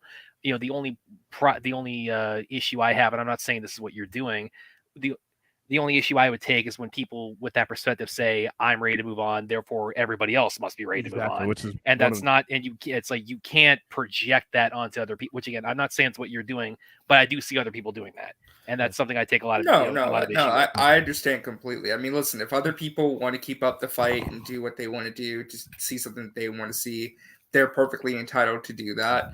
I have nothing against that. It's just that, as an individual, at least, I'm focused on Rebel Moon and the Netflix stuff that he's doing. And I'm focused on, hopefully, the DCU starting and being on the right track. But if other people want to do other stuff, that's perfectly fine. I guess it's just a personal thing. It's just a personal thing with me. I just don't get behind the idea of like boycotting stuff, and I just don't get behind. I'm not doing any of that. I just get tired. That's just where it gets like, to me, that's the only time I ever like feel like I have to like collectively call out like a group thing personally. Just because I'm just like, as a DC fan, I'm not saying you have to enjoy what's coming out or what they're doing, but like don't like campaign for people to boycott stuff or like go into things with an open mind. That's all I ask of people. The campaign, the most dangerous campaign of DC has already begun. It's been in place for 5 years, and that's apathy of the other 97%. But I'm going to go ahead and read Donovan's here, and then I'll move on. We'll move on to other stuff. How's it a problem, William, when people won't always get everything they want in life, including with all the Snyderverse? A lot of people are willing to give Gunn a chance. Here's the thing. I don't have to give Gunn shit. I'm the customer. I am, personally. But I'm not. I have no legitimate, credible argument for anybody that doesn't want to waste any more time because if they've already wasted time. I have no legitimate argument to tell them that that's not the path to go. They've had their time wasted. And they're wary, and like I am, I'm wary of wasting any more time. That's why I'm going to Blue Beetle most of this stuff, and that's why I Blue Beetle. I ran that marathon, and there was no finish line. Now I'm going to sit down. I'm not going to tell you not to run it.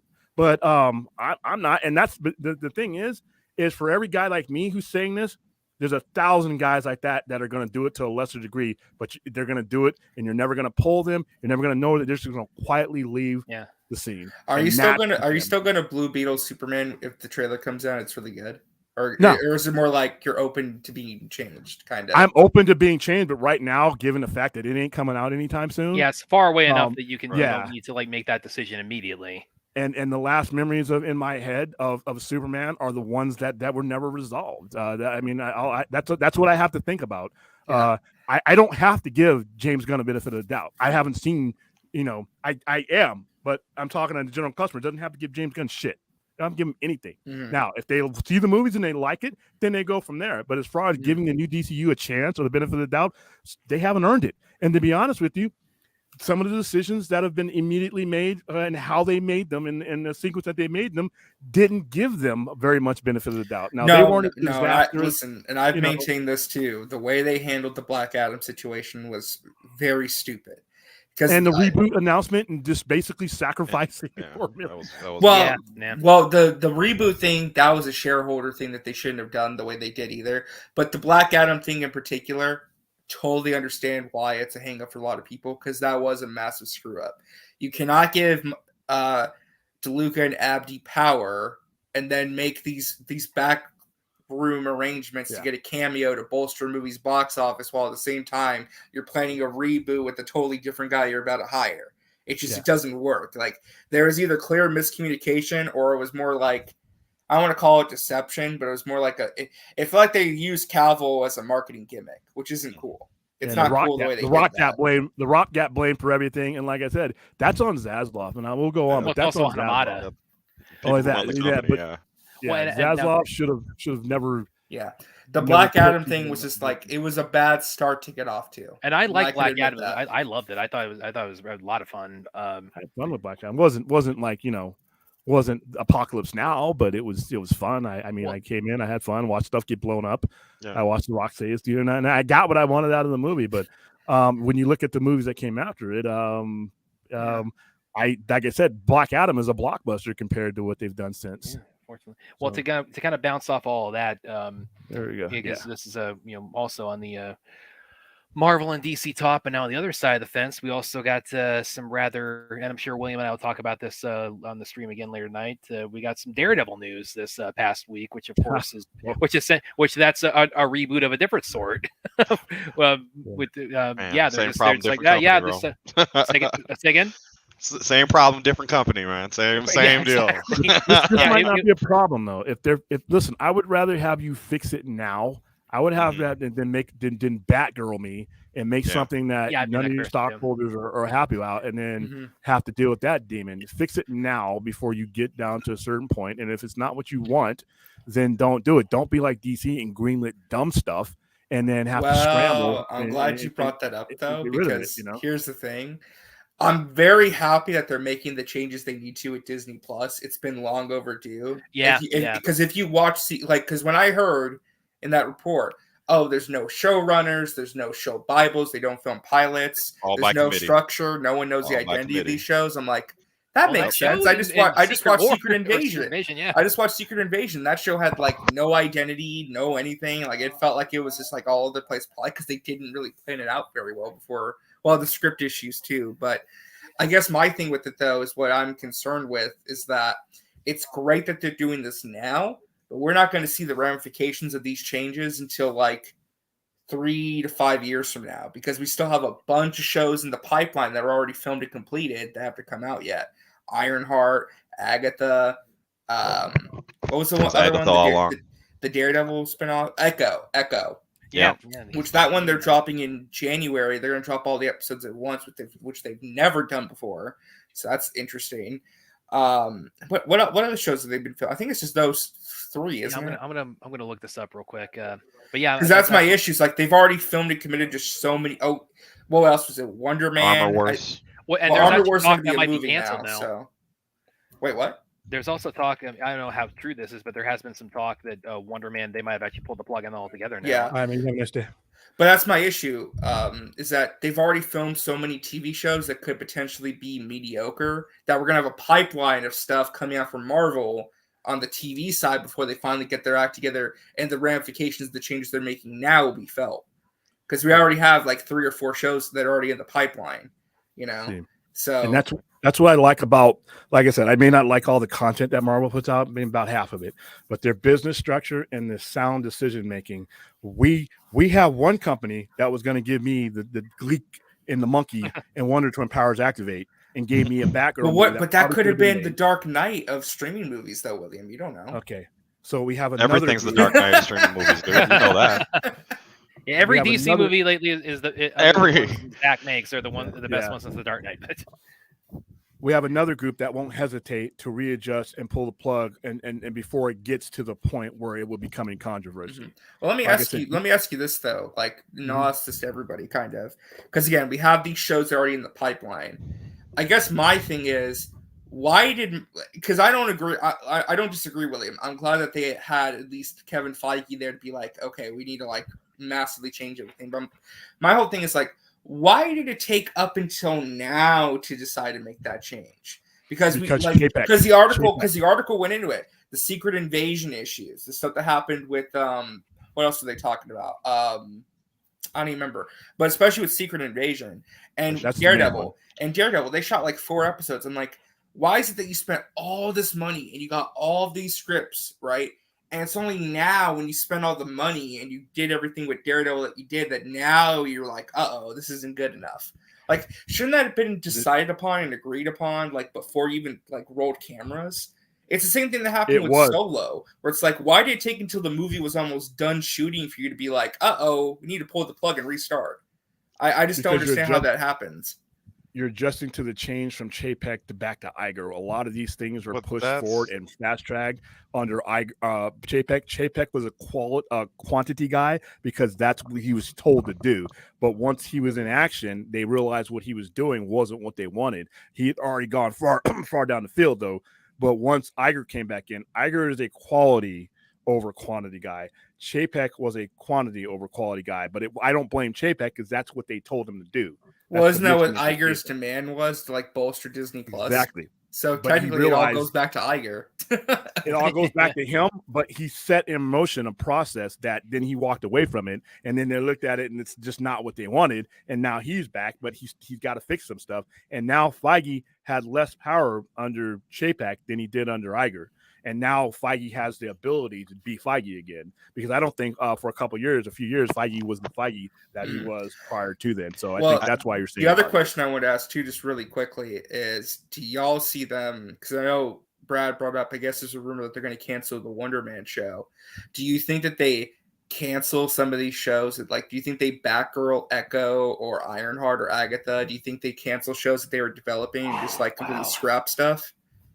Because they just want, because the thing is, like, if there's a quality issue that they've already noticed with Secret Invasion and some other shows that they released as is, and they have to redo Daredevil, is there a possibility they scrap a bunch of shows and just don't release some shows, and then they just be like, start clean slate, let's make sure Daredevil's up to snuff, and like don't produce as many shows and really like restructure things and focus on the movies for a bit? Did they lose subscribers on any of those bad shows? Because they're gonna. Well, viewership wise, the Hollywood Reporter had like this interesting graph where like they looked at the viewership of each show, and they noted that for the most part, the 3 most popular shows were the first 3: WandaVision, Loki, Falcon Winter Soldier. Ever since then, it's been like on a decline. It's just like Secret Invasion and Miss Marvel were 2 of the lowest rated ones, which breaks my heart because I loved Miss Marvel. Miss Marvel was a great show, but not enough people checked it out. I'm with your point, but the stuff's already produced, so if they're not losing subscribers, even if less viewers are on it, they still push it out, right? No, and here's the thing, and this is why. If I was running WB and I look at Batgirl and it looks like some bullshit, it never sees the light of day. Yeah, it's produced. Yeah, it's done. But the perception of your franchise and your company is very important. You don't get second and third chances all the time to correct that. If you put out some shit that you don't like or it's not up to the standard that you want to establish, you don't get that back. That is your chance. That is your time to make that decision. You lose. You may take a hit on it. but the hit on your prestige is gonna be far more extensive than a hit on a couple. Well, that's why I'm scared for Echo, especially because that's a show that's had a lot of behind the scenes issues. Supposedly, they're deciding to drop all the episodes at once, which they never do in January. And the other thing is that the way that they described that show and the way it was basically being made is that it was supposed to be the lead-in for Daredevil Born Again. Yeah. But Daredevil Born Again is completely being changed from scratch pretty much. So it's like Echo is now leading into a show that they're not necessarily making anymore. Yeah, it's leading into a show that's going to be fundamentally different from the. I get what you're saying there. And I think the real thing here is something that William is not going to want to hear, and it's going to be a hot take. All the quality Marvel TV shows had Jeff Loeb's name on them, William. So yeah, get Jeff Loeb because you're some of them. But to be fair, Netflix was like, I love Netflix, Marvel, but outside of Daredevil, I thought they got kind of wishy-washy for a little bit. Like I like Luke Cage. I like the first and the third season of Jessica Jones. Finn Jones. Iron Fist made a hell of a comeback in season 2. Colleen Wing carried the show. Finn Jones would have not kept the interest. They let Colleen Wing definitely take the lead on that. Get the story going. There's another problem that nobody's brought up yet, and it's a problem we've been dealing with DC when it comes to Marvel as it is now, is whether you like it or not, the audience for the most part gravitates to the A-listers. And if you look at their first initial shows, those people that were in those shows were part of A-list content. Now, as we start getting to these obscure characters, it starts to get a little bit murky. And with Marvel, they blew their wad with the Infinity Saga with all that they got, and they did it right. They got all the juice out of those main guys, but now you're in an interim period. Now they've got most of them retired or dead.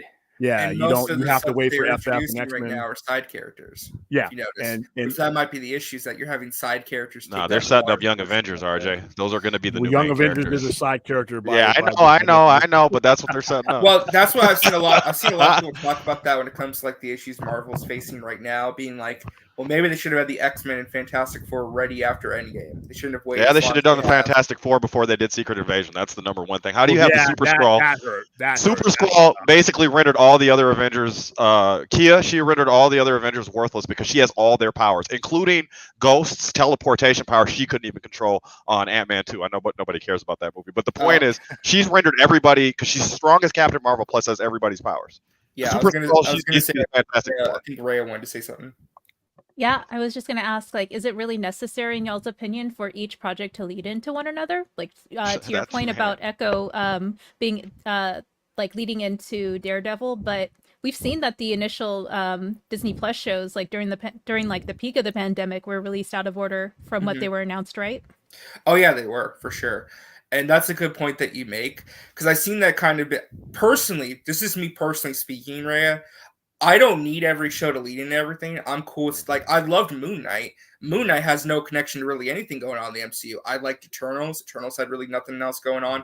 I think the issue, though, and again, I'm not trying to like down talk to anybody or anything. It's just like, I feel like there's a lot of people in the general audience and the Marvel fandom that likes to be spoon-fed. I think they kind of like knowing that their time is being valued and that they need to watch everything.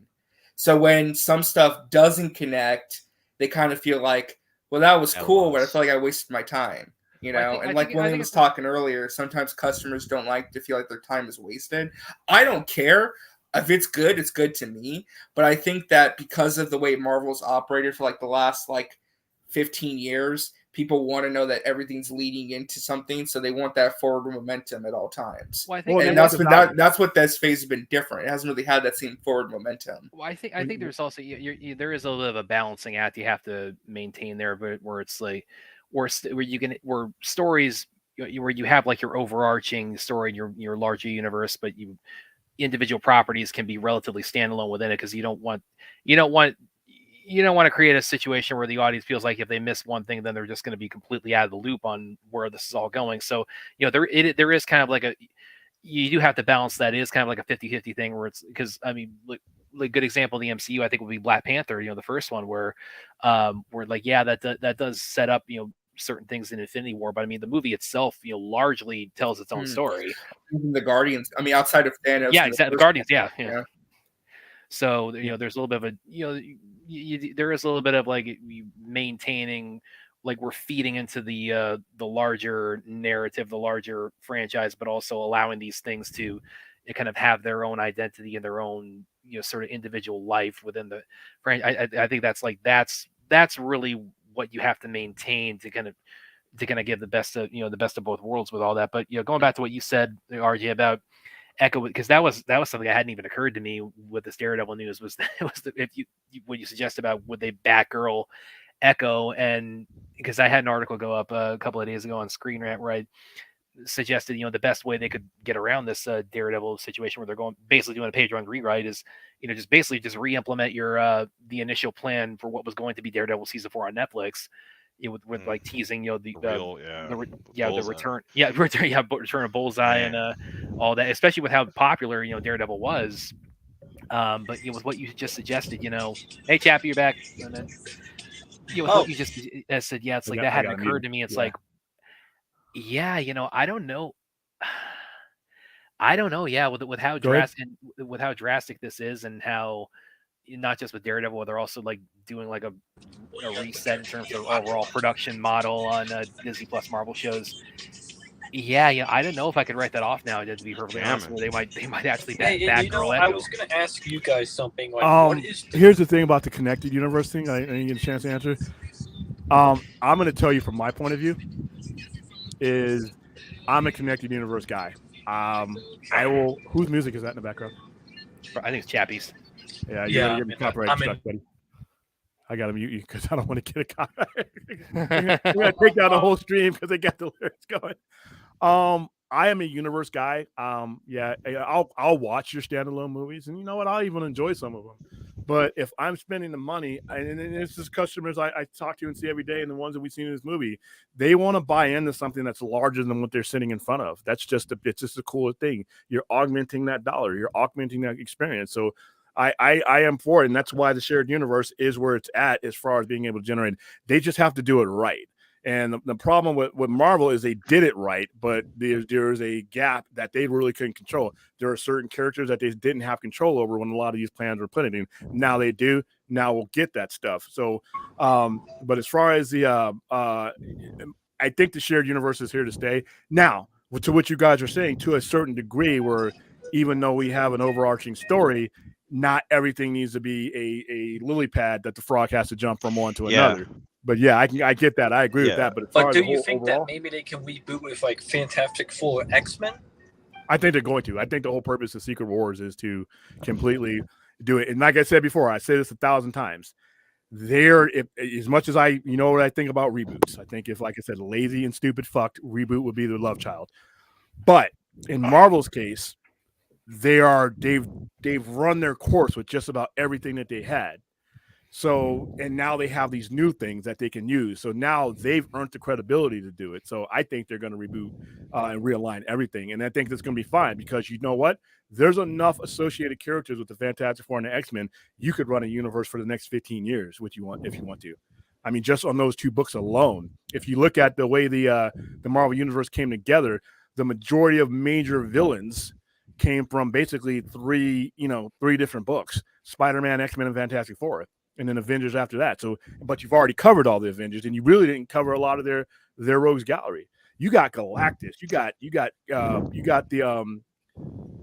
the Celestials, you got all these characters and all these Silver Surfer. There's just so much. All the Captain America's villains showed up in the movies, and now Hulk's villains are showing up in Captain America's movies. So yeah. I think this is a cool segue. I think this is a good segue to Anthony's question that he called out in the chat a couple times. He says, I think what hurts Marvel too is that they use the multiverse as a crutch instead of a build-off point. William and the panel, do you agree? I guess since you asked me to read it first, I can give my take. I don't necessarily think it is a crutch, but I see maybe as far as content production wise, and it being a sign of rehashing ideas for the sake of continuing to produce products. I can see your criticism there. But as far as the it's plausible that is like, you know, the driving intention, but as far as like the possibility of it just being like, no, this is like canonically what's been going on in the source material for, you know, upwards of what, like 70-80 years or so, however long the company's been around.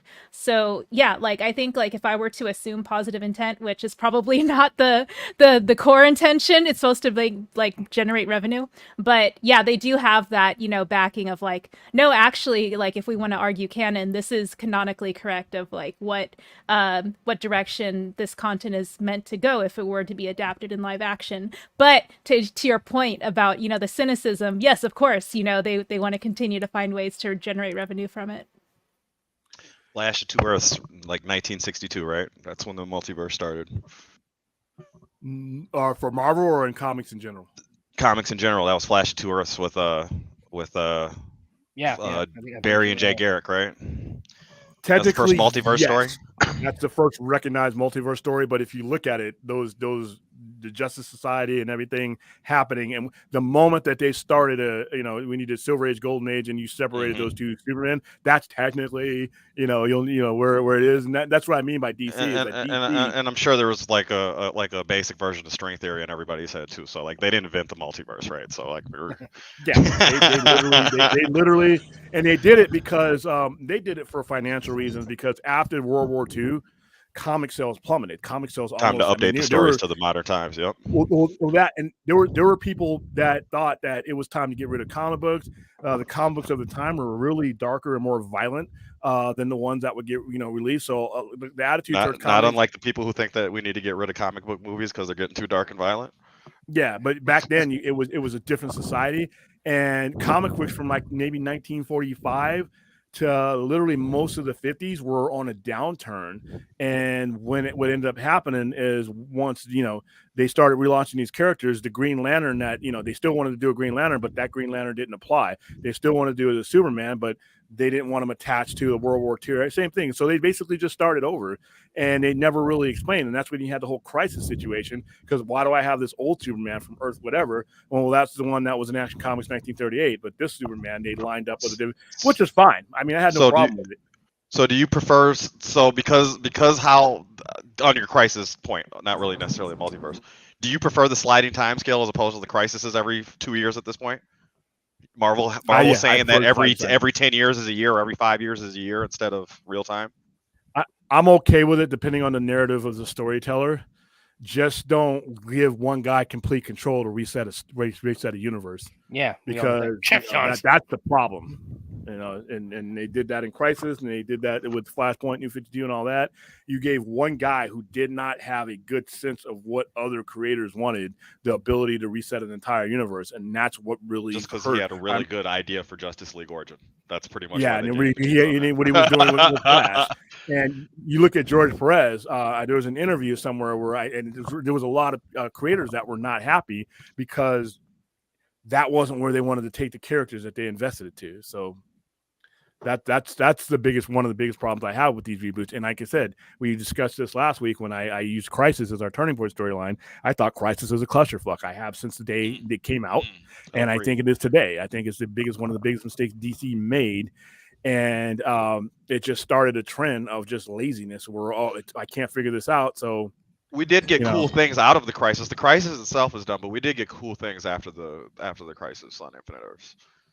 Like what? Like you got Superboy Prime. You got the Death of Superman, which I think is a gimmick. You got a lot of good a lot of good Batman stories. You got No Man's Land. You got all types of stuff. You got all types of stuff out of it. Like one point Williams made is that they did Crisis to consolidate everything down to one universe, and they went back to Elseworlds and multiverse, parallel. Right, with the Infinite Crisis, anyway, which was cool too. And one thing, I don't know if I would say this came directly out of Crisis, but like this maybe relates to them, re-implementing their Elseworlds label, which I'm sure we'll talk about that tonight, William. Especially in tandem with the DC Studio stuff. As far as the even though this didn't have the Elseworlds imprint on it, but some of DC's some of their modern stories that I really enjoyed the most really have been the Earth 1 graphic novels. Like those have been, I think those have been like Yeah, across the Earth board One really good. Batman and Earth One Superman are great. Well, and like Yeah. Earth One Superman. Let me tell you this, everybody. If you That's like haven't Man read, of Steel. oh, if you have not read Superman Earth, I really wish I had read it before Man of Steel came out. Read Superman Earth One. I'm telling you, it will astound you how closely Yeah. Man of Steel follows that. I mean, Man of Steel is basically Superman Earth One the movie. I mean, it's crazy how close it is. And it came out I'll 2 years definitely add before this to the movie. list. Yeah, go for it, Chappie. I love Superman Earth One, but yeah, and Keith Giffen. We just lost Keith Giffen a few days back ago. Yeah. Keith Giffen had to do a lot of work to undo because he was pretty much this shepherd of Legion of Superheroes for so long, and Crisis jammed up Legion of Superheroes to where he had to rewrite and restructure the entire Legion universe. He did a good job with it in the storyline where the Pocket Universe and the Time Trapper. By the way, why we haven't seen a Time Trapper in a DC movie someone should be jailed over. But the Time Trapper situation. But wasn't the story kind of universe, stupid on the way into the Crisis where Legion was at? I mean, Legion was dumb. Batman was dumb. There was a lot of dumb stories leading into the Crisis, William. I can fix that without blowing up. I get you. I'm not making an excuse for the Crisis, but like Legion was bad going into the Crisis. So was Batman was terrible. It was like all the scenes were daylight, like for the last 5 years. But see, the Crisis didn't help Batman or Superman. You know what helped Superman that same year? Frank Miller's Dark Knight helped Superman. Batman. Batman Year One. David Mazzucchelli. Do you think we would have got Year One and the Dark Knight if the Crisis didn't happen? Yes, because that was Frank Miller's demands. Okay. You weren't gonna. Frank Miller was at that Chris context. Claremont. You don't say no to me stage. Okay. I'm here. You did. Frank Miller is you called me. Miller up. did Daredevil 6 years before that, right? Five or 6 and years before that, and it was amazing. He put Daredevil on the map. He made Daredevil a viable comic for comic book stores. So when you're coming off of that, and plus all the other stuff he did, Frank Miller wanted his own self-contained thing that wasn't going to be connected to anything like that. He could tell a Year One story, and then Dark Knight says that. But that was he would have had that whether a Crisis or not because he's Frank Miller, and that's just how it was in 1986. Mm-hmm. He was at the top of his. He could have asked for any character he wanted, and he wasn't going to get. He did Batman Spawn a couple years after that with Todd McFarlane in them. Todd McFarlane, he could have taken over. The only book that Frank Miller probably couldn't have taken over in that time span but he could have taken over that too was X-Men or possibly Thor at that time because that was during the Walt Simonson era. Okay. And that was a high point. Other than that, he could probably walk in and off and said, I want you to fire that guy. I want that book. And either they were going to fire that guy or they were going to create a new book for Frank Miller. That's so. Since I don't want to keep taking it up over here, but since you don't have an idea for a turning point, maybe something by Frank Miller, or I was thinking Alan Moore Swamp Thing, or had you done that already? No, I think we have done Alan Moore. I've done a lot of Alan Moore and Frank Miller stuff. So Alan, okay, that's something I only got to. What about the Miracle Men? The deconstruction. Do you have that? Do you know anything about that? I do. I don't know if that's a turning point, though. I mean, it takes a happy story like Captain Marvel and deconstruct and does his first kind of real deconstruction. I mean, he start doing that before Watchmen? See, Watchmen's a turning point because of the tone of story. Heroes weren't doing that. He was writing. You know what? 1986 in general was a turning point because all this stuff came same out year as Dark Knight Returns. Yeah. So. Well, that's a consideration. Well, Frank, I wanted to. We'll go ahead, Chappie. I want to ask you guys. It's on a different topic. What was the deal? And I know we were on Marvel a little bit, but what was the deal with Jeremy Schrader leaving the production of Moon Knight very early? Is there a reason for that? Because he was at the premiere, and I didn't quite understood that. Oh, well, I wasn't versed on that. I'm sorry. I wasn't following. I heard about that, but I didn't dive into that story. Before we go any further with that, Chappie, just real quick, William, pull up this comment by Numbers because he's clearly trying to troll you here. The chat does just do what the chat does, and it's at the bottom. But Anthony has a valid question right before him too. Go ahead, Anthony. Panel, was this a story?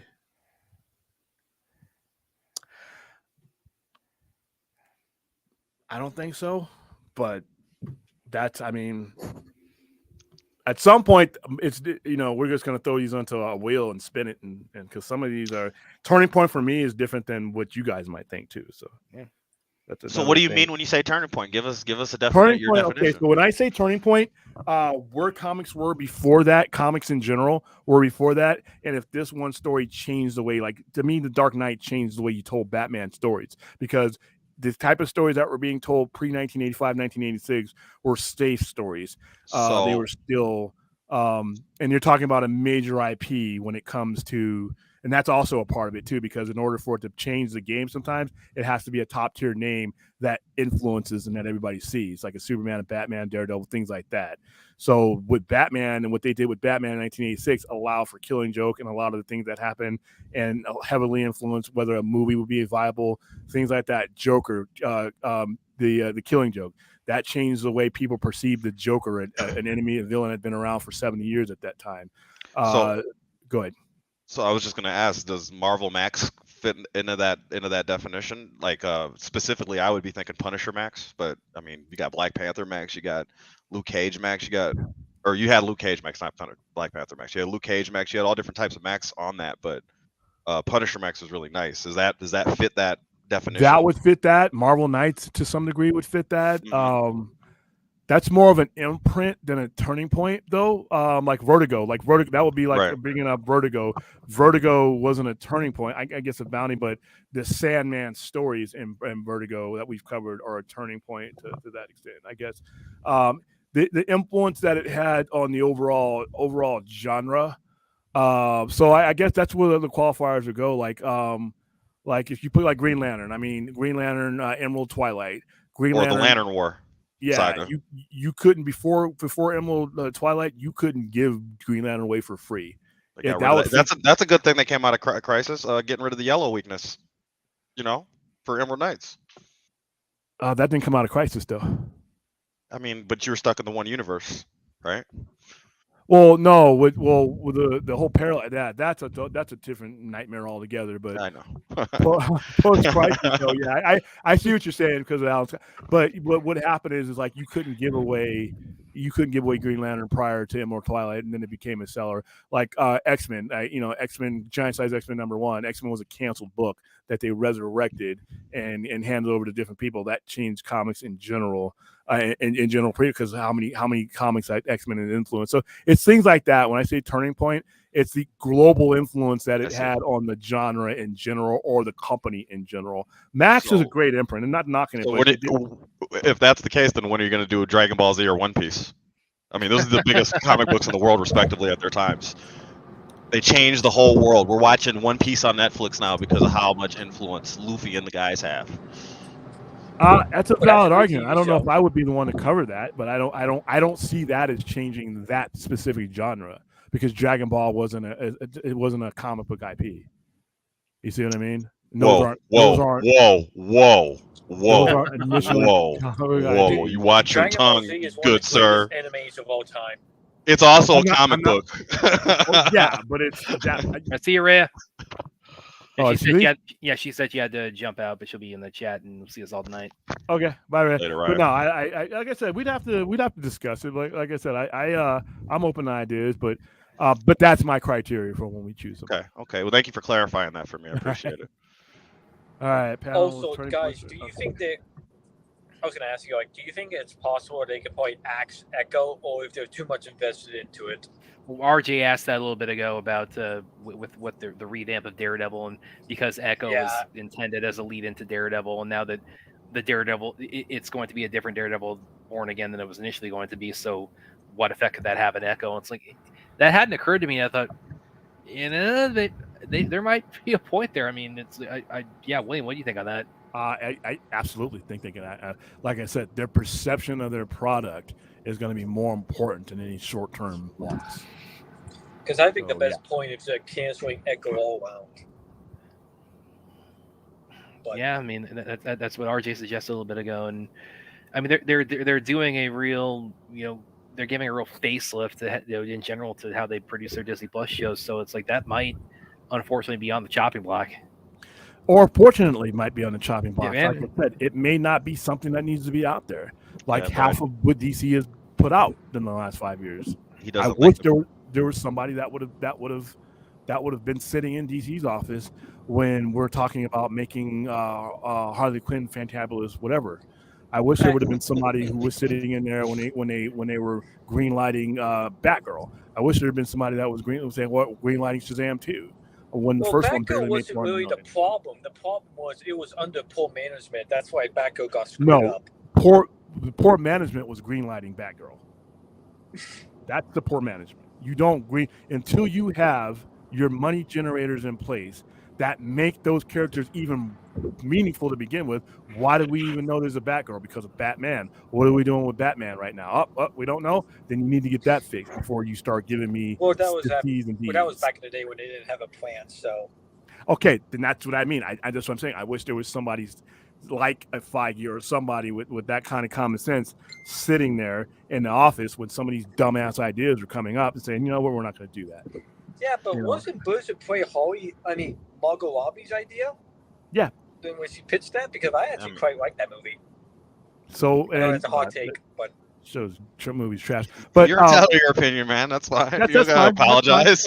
But as far as like business wise, it should have never been made. Why am I making a Shazam 2?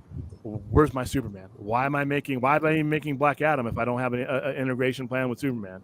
Why am I? Because they didn't like Henry Cavill. That's why. That's not good business. See, and if you had smart people in the room, if you had smart people in the room, somebody says, "I don't give a fuck who you like. This is what we're doing because this is where the money's at." And show me a viable path to what you guys are thinking to the money, and we will do it. You can't, so we're not. And that's what's happening with Marvel right now. They're reviewing now that certain people are back in their positions. They're reviewing and they're getting rid of stuff that they don't think is viable to what they want to do. And I just wish DC had that from 2017 on.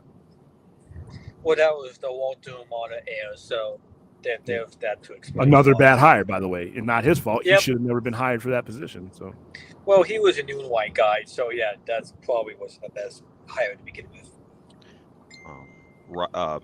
Brucifer is asking about DC reviving Elseworlds, and then also Anthony is bringing up something towards your turning point question, which I think is interesting. They kind of tie in as far as Hickman's story went. So, does that change I would things? say the whole. Okay, which Hickman story are we talking? Well, the Illuminati is Avengers or Avengers New Avengers, ain't it? Avengers New Avengers all the way to Secret War, right? No, it was and Fantastic Four. The Illuminati came into play even before that with Secret Invasion. I mean, Secret Invasion. Oh no, Dark Reign, Secret Invasion, all that, right? That's yes, because they sent Hulk to the whatever that planet is. Yeah, Planet Hulk and Sakaar. Sakaar, yeah. They were trying to send him somewhere else, and then the ship got off course, right? That was the Illuminati's choice. Yeah, but I wanted to ask, like, was the reason why they got Hamada was to like cut budgets, right? If that was part of it, yeah. They used him for DC, right? Yeah, that was part of the hiring because he was coming from New Line and doing a horror movie, like The Conjuring. So yeah. And it was coming after the theatrical Justice League tanked. So part of the idea was that let's reining in the budgets. But as William has said, I mean, you could do like some of the things they had under there, like a Birds of Prey. You could do that, relatively on the cheap. But as William has said, it's like you can't do like discount Superman. You can't do, you can't do like a dime store of Batman. So some of these characters, especially your A-listers, you got to put your resources behind them because those are your most valuable. Those are your MVPs. So you have to put everything you possibly have into them. Yeah. Yeah. The Hamada was doomed when he was given that mission. He was done. He was cooked when they gave him the mission to create a pick and save DC universe. That was it. It was over. Yeah. So what you mentioned also about about DC Elseworlds. Yeah, William, because I DM'd him that a couple of days ago when that news broke, and I mean your immediate reaction was you're thrilled about that, and of course I'm sure we'll talk about that tonight because that's definitely very much a parallel to everything you've been saying about having the Elseworlds imprint, not just the comics, but also for movies and TV. But just speaking strictly on comics, I mean, what are your thoughts on that? I think it's great. I think you should always have something like that, because once again, the same reason why you should have it for your cinematic universe, you should have it for your writers and your premier talent that wants to tell a Batman, Superman, or Wonder Woman story, but does not necessarily want to disrupt or be a part of your normal continuity. That's why DC Black Label works. That's why Wonder Woman Dead Earth works. That's why Batman Dan works. That's why DC that's why Earth One works. Yeah, because it gives the person the freedom to do what they want with the character without disrupting. And that's why Elseworlds was created, because of the whole reason why that got messed up with Crisis is because everybody was worried about what it would do to the continuity of their character. Superman is huge into the continuity of Legion superheroes and DC in general, and you couldn't really do a lot with certain characters without logically having ripple effects on others. So that's why Elseworlds was created, because it gave you a contained story that happened in a different universe, and it was up to the publisher whether it's going to be a one shot, was it just going to be a Red Sun, or were we going to have a Kingdom Come situation where we meant it to be a 4-issue miniseries, but we since then referenced it and used it. So and you can do so without disrupting your universe, and that's the same way. Go ahead. This isn't DC, and this is like their Elseworlds label, but one of the this is with Marvel, but this is that applying that same framework and that same logic to it is, as far as like getting telling comic book stories that you could that would have an impact that would ripple across your entire universe, but you tell in a contained way, and it's. You can have your cake and eat it that way. Is Old Man Logan on the Marvel side? It's like that's one of the best Wolverine stories, I think. And it's like that's me saying that, not being that having that great of an affinity for Mark Millar, but that's one of the best Wolverine stories in probably the last 20 years. And of course, it was the basis for Logan, and they kept running with that. I mean, that's like now its own imprint of Marvel. It was the Old Man Logan. Old Man. I gotta ask you, like, do you think it's the best do you count it as an X-Men movie or Wolverine movie? Logan. An X-Men movie. Yeah, I would say so. Because I kind of count it as a Wolverine movie because, yes, sort of X-Men characters in there, but I kind of count it as a Wolverine movie because it's still like Wolverine's movie in general. That's still his story, besides like X-Men characters being there. So, well, I consider all Wolverine movies to be X-Men movies. So that's where I'm at there. So because it is, once you add Professor X, and with the exception of one appearance prior to becoming an X-Man, his entire continuity and basis of his history has been the X-Men. So I consider Wolverine an X-Men movie. It's like it's a derivative, but it's still an X-Men movie. So yeah, and I think that Logan's one of the better ones out there. All right, guys, we're gonna go ahead and wrap it up. We went 2 hours. Ooh, my goodness, I got to get back to some store stuff. Go ahead and say what you're gonna say, Chappie. No, or Spider-Man, whoever's. I was just waving to you guys. I'm. Thanks for having us on the stream. Thanks for answering the questions. Thanks for your input, Brad.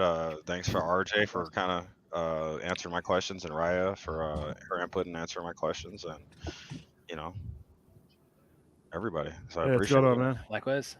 And yeah, it's like William and I will definitely break down a lot of the stuff we talked about here today. We'll break a lot of that down in more detail tonight on the Saturday night stream. But it's always great to have these patron streams, and of course, I think Fourth actually kind of laid off us today in terms of the trolling. I don't know if I was going to let him in anyway. So he'll be back for tonight, I'm sure. Yeah, he'll be. This man Fourth has to recharge his batteries like everybody else, and he's like a vampire when it comes to his trolling. So you got to let him sleep during the day so he can be powered up for the night show.